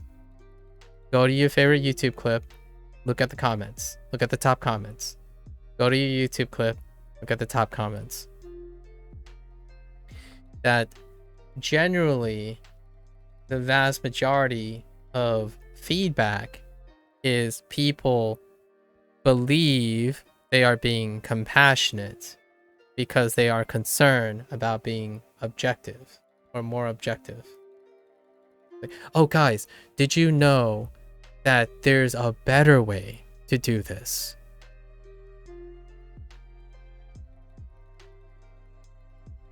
I don't think that's compassionate. I think that's the person wants to be objective. Like, they want to introduce something objective and passing it off as, hey, I'm doing a good thing. I think that's the social norm, in my opinion. That is a classic social norm. Behavior, comments, that's it.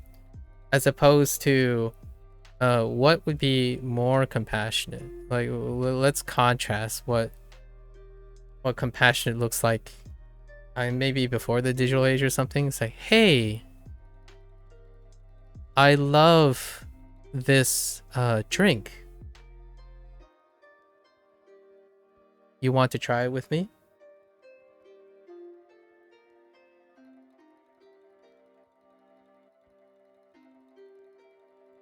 Hey guys.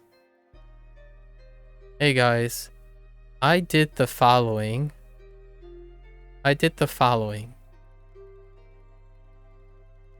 What do you think about it? Right? So, comments? At least my video comments. Right? Skip to this.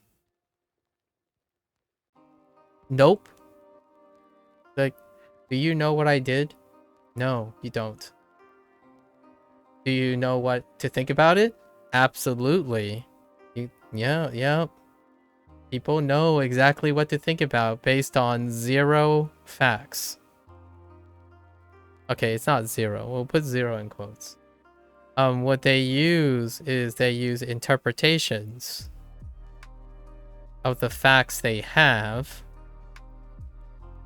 to ascertain what to think about it before they actually know the actual facts. Right? And the internet, in my opinion, has done that.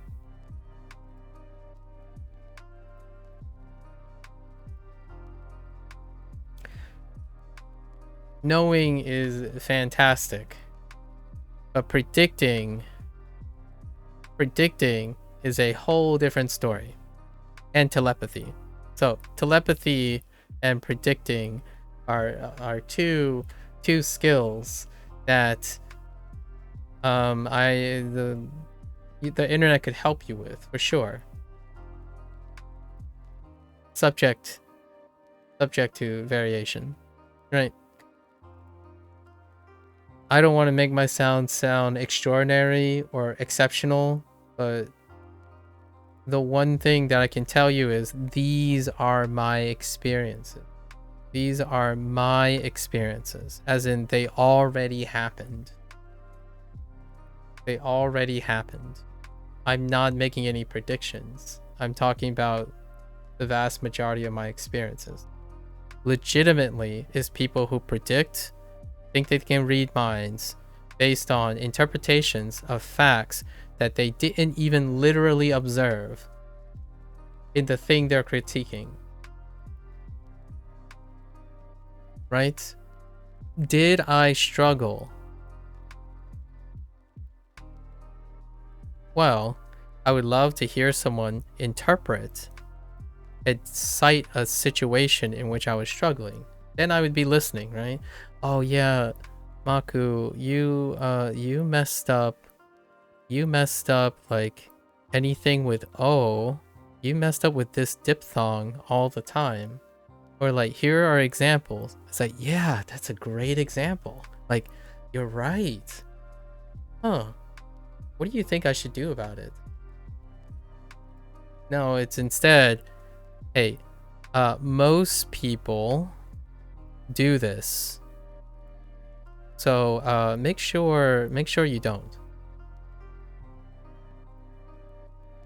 Right?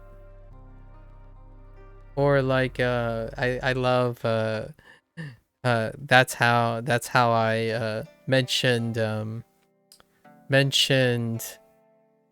particle thing, right? They that's how got to section 2 in Duolingo. And I was in section 2 not long ago, right? And they're like, "Oh yeah, I mixed up particles." And then I suggested like,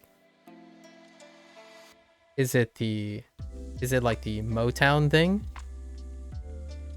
Because I needed to know. I'm curious if the Motown thing happened to this person because I experienced it, right?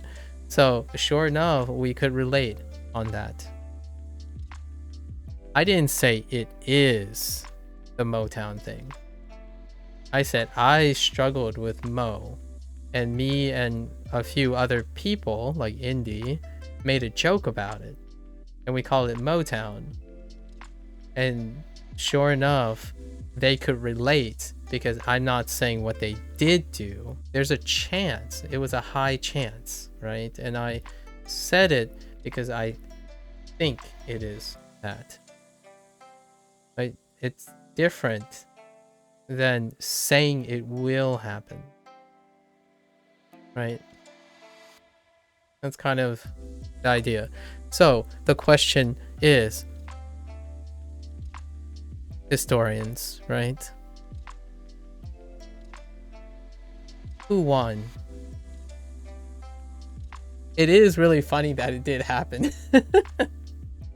I honestly, that's how I was expecting, like in my mind, there's so many things I don't know about Japanese, right? But I know some things about Duolingo, like the experience about Duolingo.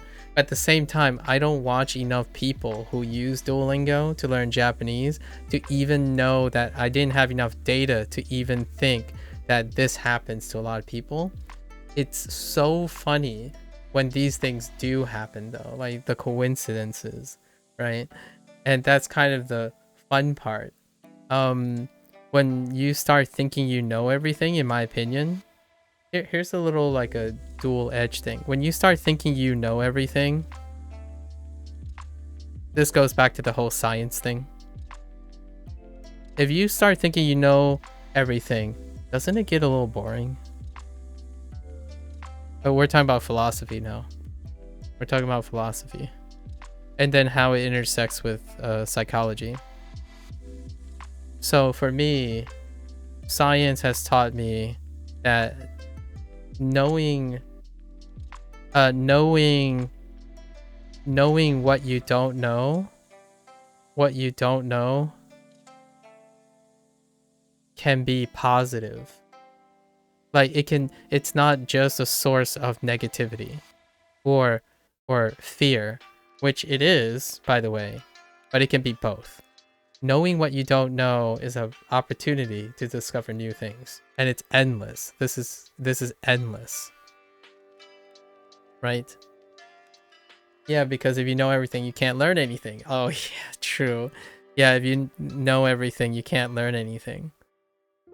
That is so good. Know everything, then you can't learn anything.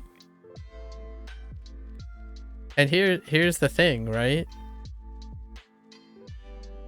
I love learning things. I love learning things. Do you guys love learning things? Because someone who loves learning clearly isn't someone who thinks they know everything. I'm just saying. Like if you think and want to know everything, man, that's gonna suck trying to reconcile loving to learn things. You can still do it for sure. Like man, I forgot this. Man, I should have known that. So you beat yourself up all the time. Like that's someone, and it's very useful. Like the people who are like afraid to make mistakes, for example, afraid to make mistakes. That's probably some, and they can be perfectly, by the way, this stuff, motivators, fear, this can be a source of useful things too. Like my fear of not knowing things is a fuel for learning. You can also use afraid to make mistakes as a way to up your thing if it works for you. What I'm saying is the facts are you will be afraid to make a mistake. Likely, you're likely to be afraid to make mistakes if you think and want to know everything while you think you love learning. Because when you're learning, you naturally don't know anything. Like, don't know everything. Right? And to me,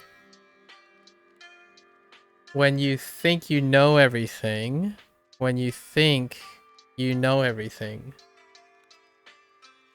or believe that you know everything,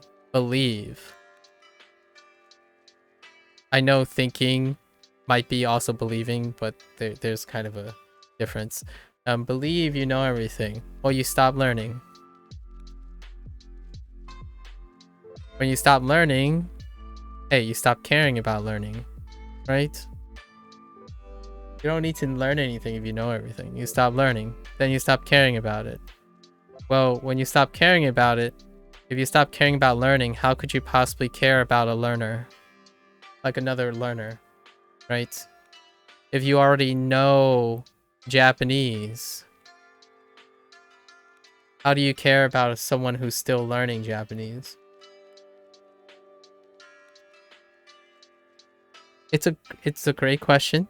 I'm not saying you don't have the answer. I'm asking these questions. If you already know Japanese, how do you help someone who is learning Japanese? Right? You know Japanese already. So the reason why I'm saying this is some people are teachers. Some people are advisors. And then some people are projectors. And I know what that means. Some advisors can project, some teachers can project too. But what I mean by this is some people just want to tell other people what they know.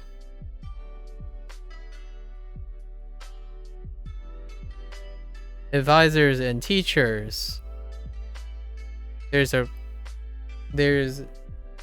are still teachers that think they know everything and advisors that, but there's typically a significant body of people who know they don't know things. Because of that, they are in a state of learning. Right? How do you stay connected to the learning thing? Well, you continue to learn yourself. Right? So when a teacher or a person who wants to be a teacher or a person who wants to offer advice gets to a point where they believe they know pretty much everything, they know pretty much everything about the thing, not like everything as in the universe, but their skill, right? Their skill. Well, that only tells me that they spend most of their time not learning anymore, right? And reasonably so. How long they have been doing that makes them less and less equipped to helping someone who's learning. Like, they don't do it anymore. So how do you know? How do you know what works for people now? How do you know? It's not your concern. An expert in a skill doesn't guarantee that they are an excellent teacher. In fact, most of the time the teachers aren't experts in the skill because they're still learning. That's a paradox. A teacher that consistently continues to learn is a more effective teacher, in my opinion. Statistically, more likely to be an effective teacher than someone who is at the end game. They can do other things. Like there are other uses of their skill, right? Paving the road, pioneer seeking and stuff, for sure. So when someone comes up to you and they're offering advice and they're saying, oh, do this, it will work. How to focus like a god. I kid you not, that's the title of a YouTube video that was suggested to me. That stuff, that only tells me this guy thinks they know. This guy somehow believes in like a state beyond, like secrets, like they're untouchable. They have nothing else to learn. They're selling these things, in my opinion. Possibly increasing your focus. Possibly increasing your focus. Alright, I buy that. I like someone who thinks that they're still working on this method, not something that has been perfected. That's kind of... It tells me that this person has nothing more to learn, in my opinion, or less things to learn. So why would I take advice from someone who wants to turn me into them as opposed to continuing to learn, right? I don't want to follow someone who to me that's a ceiling. That's a glass ceiling they made themselves, honestly. It's why children seem the happiest, because they only ever learning. It's only adults who think they know everything and seem moody and unhappy. Yeah. I want adults to be... Okay, one last statement. I want to leave one last statement for like really positive, upbeat thing.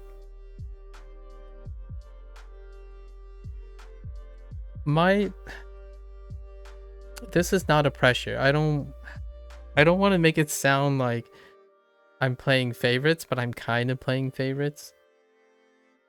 I love seeing adults.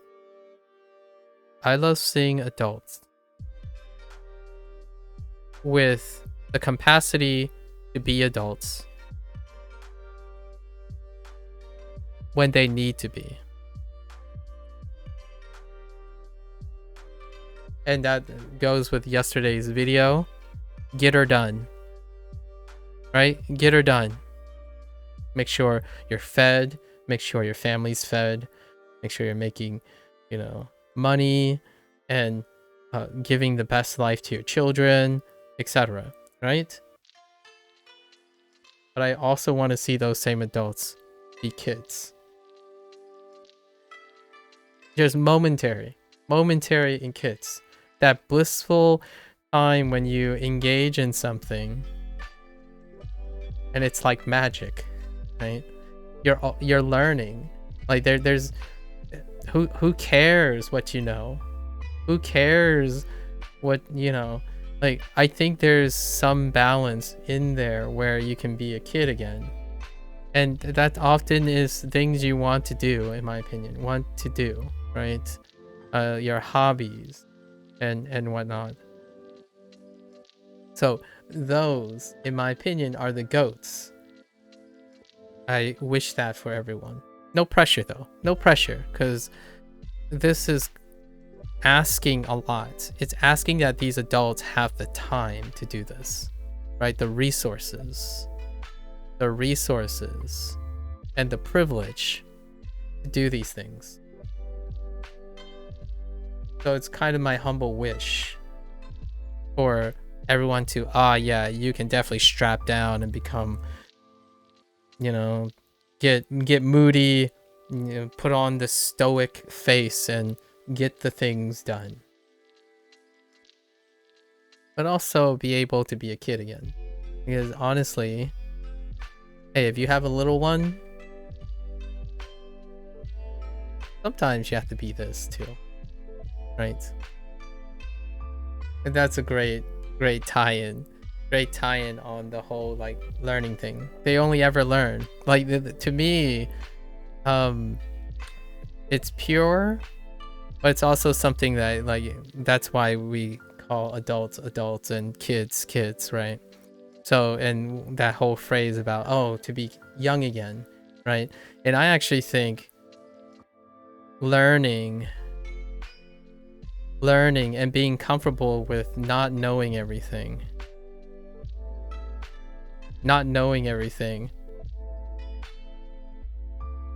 is part of being a kid. So what is a wonderful, effective, a lot of people would argue, what is that feeling that you want, the mindset that you may want when you're trying to improve your learning? Well, try not to know everything, at least in my opinion. Just start doing things. I almost said just, like, it's not that easy, obviously. Do things, right? The time that someone takes to determine the most optimized path to learning, well, can certainly save you a lot of time, right?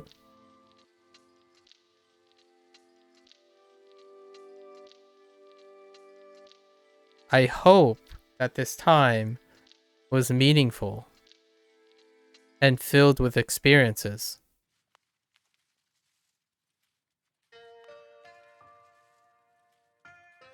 So for example, I could do that too. If someone asked me, hey, find the most optimal path of learning for me to learn Japanese, right? Like if someone came up to me and said, but I'm not doing it because I want to do it. I'm creating meaning because someone asked me if I could help them. If I sit down and do this as a counter argument, like as a way to balance out this perspective, it's like, oh yeah, everyone wants to do the best way, right? Like if you always know the best way, that means you know everything, you can always do the best way. That's fair. I don't. So I give myself like a mile marker. How much is too much time in investing on optimizing something when I could be having some XP, right? Some XP. So yeah, I get it. If you're an adult, you gotta make sure your time is being done wisely. But if you're a kid, sometimes what a kid needs to know is if they care. Right? It's like, I want to play a string instrument next time. Say, yeah, go ahead. Provided resource, time, and etc. Right? And then they're like, nah, it didn't turn out the way it was. I'm moving on to trumpets now. Or, you know, we went from violin to trumpet. Say, all right, go ahead. That's the balance of finding working on what is optimal while also embracing experience. It's a mix. So Yeah, I've been given a lot of suggestions. I'm telling you, a lot of suggestions. Unfortunately, I can't make time for all of them. But you know what? To end the stuff, I love hearing what I don't know.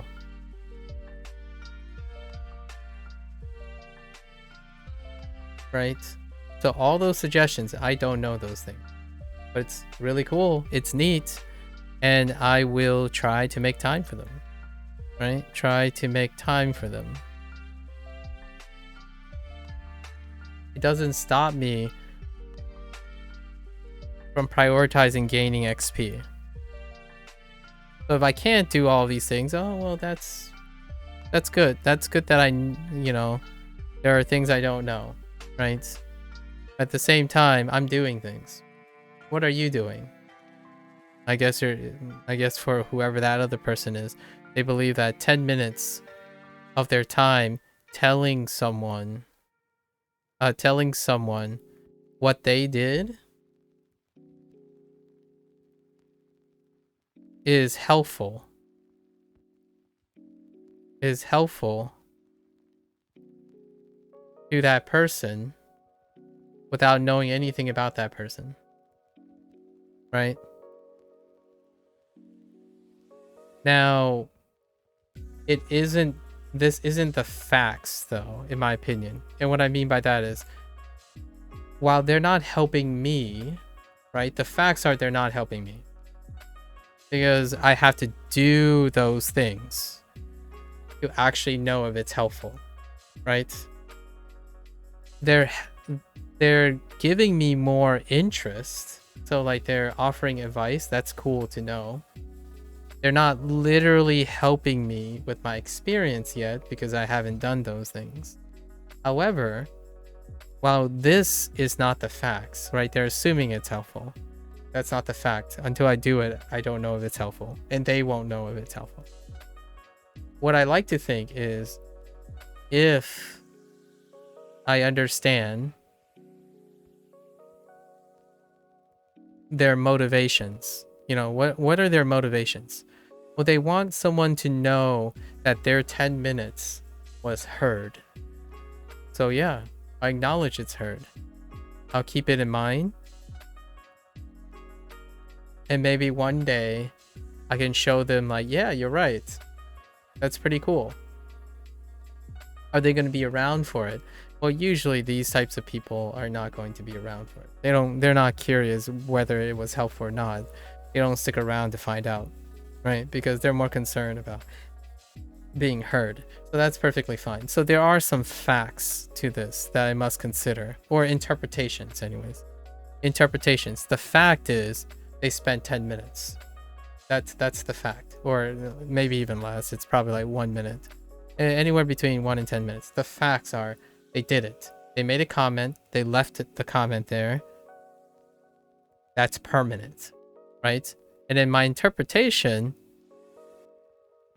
is that this must have been important to them. It has to be. Like, why would they do it? And I know how that sounds.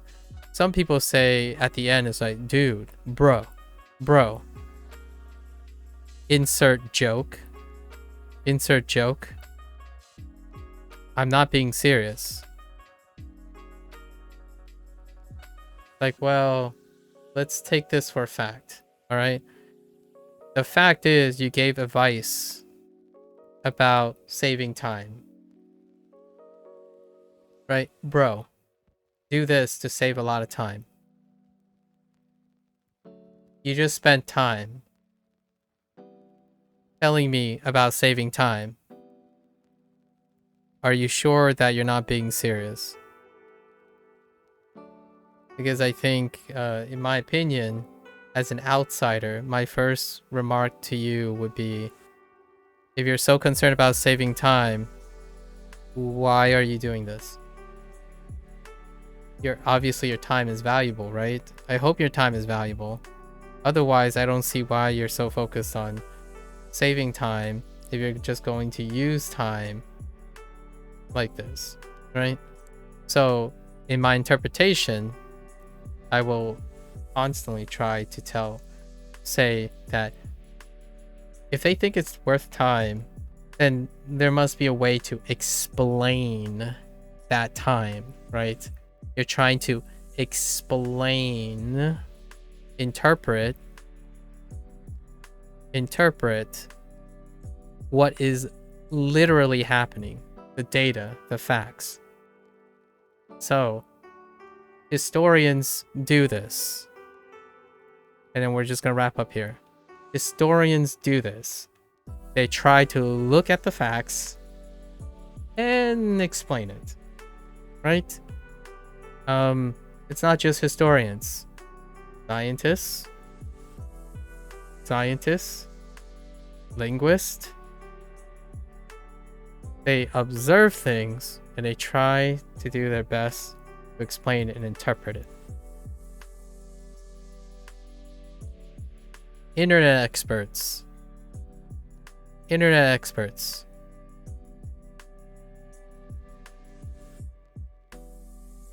rarely look at data and facts. They look at explainers and interpretations.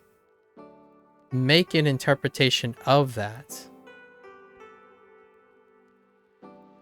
and work off them. For better or for worse, that's how that works a lot of times. It's the statistical normative thing to think of it that way based on observing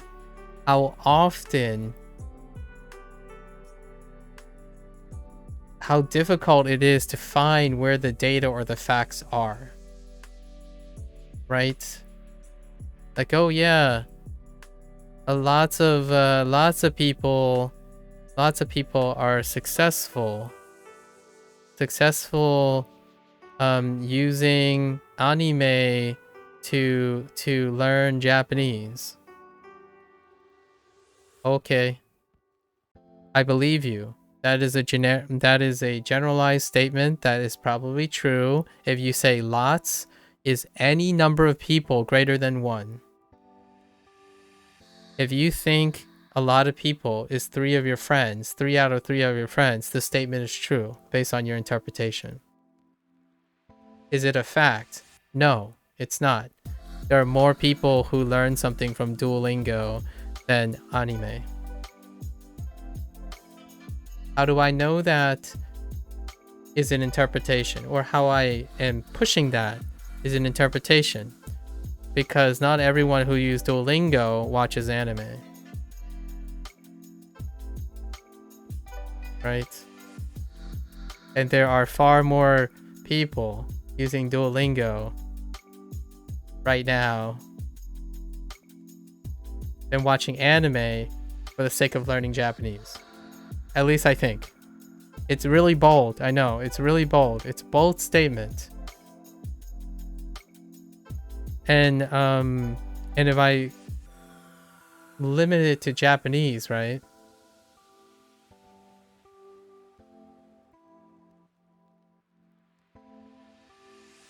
Yeah, I'm okay with that statement. I started thinking maybe I've gone a little off the rails. I think I might have said something too hyperbolic. So I'll reel it back a little. The chances of this population of people being exceeded by this population of people, like this population, the chances of this being greater than this is very unlikely. It's incredibly unlikely. Those are based on facts, right? If you take the number here, the likelihood of the claims are very unlikely. How meaningful are those claims? Like, how meaningful is this interpretation? It's up to you. Good luck, right? Try not to tell me that the facts are the facts. Tell me what you think. And tell me what you did. Because what you did is a fact. What you think is an opinion. You can state facts if you want it, right? Technically, you could say lots of people are successful using anime to learn Japanese, and then you can say, well, any number greater than 1,000 people is a lot of people. So yes, I would agree. Statistically likely that there are more than 1,000 people have successfully learned some Japanese from anime. And then you can qualify. What is learning Japanese? Well, learning words.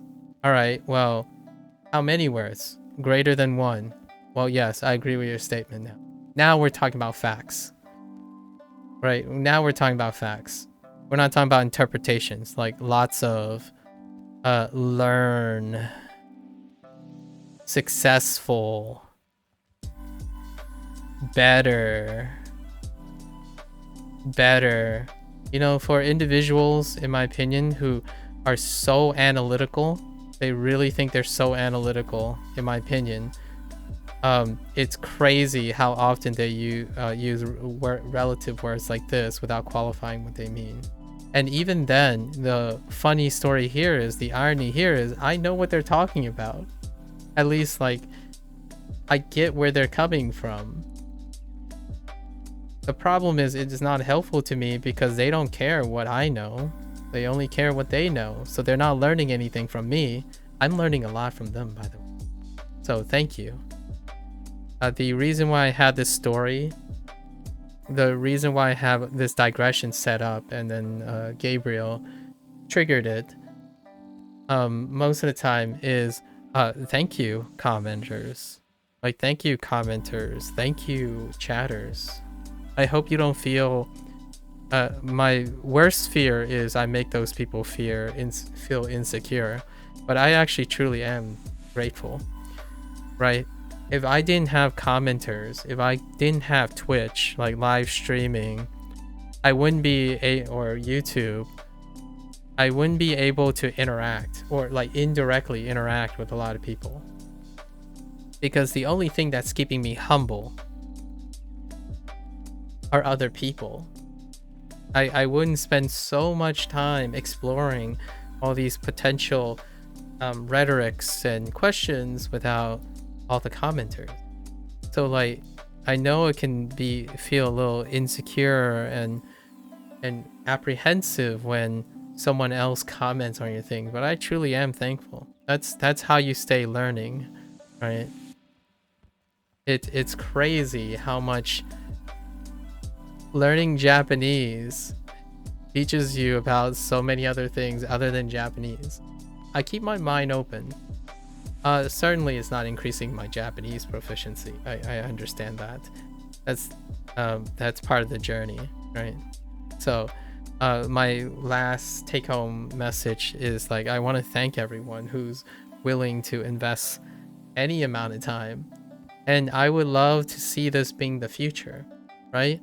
When you are doing something, you're like sitting at home and you're like, oh man, it would be so great if I had the accessibility to like work on a birdhouse or something, but I would have other people who are willing to like provide constructive, encouraging commentary that focuses on being compassionate. Because the social norm right now is not being compassionate. It's not being compassionate. The social norm is being objective. Objective. I think AI, machine learning, simulations, that stuff is perfect. It's fantastic at being objective. Now that we have that sorted out, eventually in the future, I hope people will start becoming human again. They will start focusing on liberating and becoming more human, because that job of being objective, I think, destroys the human spirit. It destroys the soul. Like, if you believe in souls and stuff, like, it eats away at you. The moment you become more and more objective about the things you're compassionate about or passionate about, then you stop treating other people with passion and compassion because you're incapable of it anymore. You think like being objective is the end game, so you suck the soul and the spirit out of everything, and therefore everyone else must also operate that way. So hopefully in the near future, I'm gonna challenge myself in the next 5 years, like future Maku. In 5 years time, tell me, please, tell me that technology has allowed things to be objective while allowing humans to enjoy being compassionate to each other, passionate to each other, because all the tools we have removed all those things that we really need to be objective about, but it's like killing, in my opinion, it's destroying human relations. Like, people just stop caring about each other now. Like, if they're right, then there's no reason to care about anyone. Like, you're wrong, so I don't need to care about you anymore. You're clearly wrong, right? So that's the kind of place. So in the future, I would love to see the social norm in evolution of YouTube and Twitch. And I think it's heading towards there, where one day, think about how cool this is. One day, you're raising your little one, right? Let's one really romantic vision, and this is being romantic about things, the future. I'm a little bit optimistic. You know, I sound like a scientist peddling the next big thing. I think I could imagine a world where, yeah, you have that nightmare scenario where, oh, you have a robot in your house and it's like, it could do, you know, post-apocalyptic things. But on the flip side, reality is a little balanced. I can imagine a time where a mother, say a loving family, you know, a loving family, look at their child and they just can't figure out why is my child like so unexcited about things. But then there's an environment where like, oh, hey, you know what? The internet is a place where we could go to like a hub, interact with our child, and then everyone around it are compassionate enough to look and provide feedback when they're interested, right? And through that collaboration, they could find a way to elevate the relationship of a child and their children, right? Right now, that's literally the opposite. The internet is separating often the thing that's splitting the child and adult dichotomy, right? We literally talk about the figurative thing where an adult becomes older, no longer a child, and the way they use the internet is different now, right? There's no like bridge, no connection. And then you can think about family dynamics. The children is clearly separated from the adult activity, right? It's not an environment that we share together. For children, it's hostile. It's often very hostile. For adults, it's non-compassionate because it's the adult world. What is an adult world that children are not in most of the time? When adult is jobbing it up and when a child is at school, right? However, even before the internet, adults are still involved in these things. Take your child to work day, parent teacher conference. There was a time when these do overlap, but the internet is not that right now. And it would be really cool, right? There's a little romantic thing. I don't know how long I've gone. I think I might have gone like two and a half hours, but yep. Awesome. And of course, once again, thanks for all the comments and chatting, right? That's largely why it's interesting doing things while being able to share what you're doing. I don't think teaching would be like the little funny thing is, how do you be an effective teacher if you don't teach anyone anything, or you don't even teach yourself anything? How do you be an effective teacher if you don't learn anything, right? And that's kind of why it's a big reason why I choose to stream, right? Or share me learning something, because learning together is very revealing. You'll get your critics, you'll get your stuff. They're all, most of them are valuable things. It might not be the thing for your focus. Like, my goal is not to become fluent in Japanese. It's one of the goals. Okay, all right. It's one of the goals, sure, but it's one of many goals.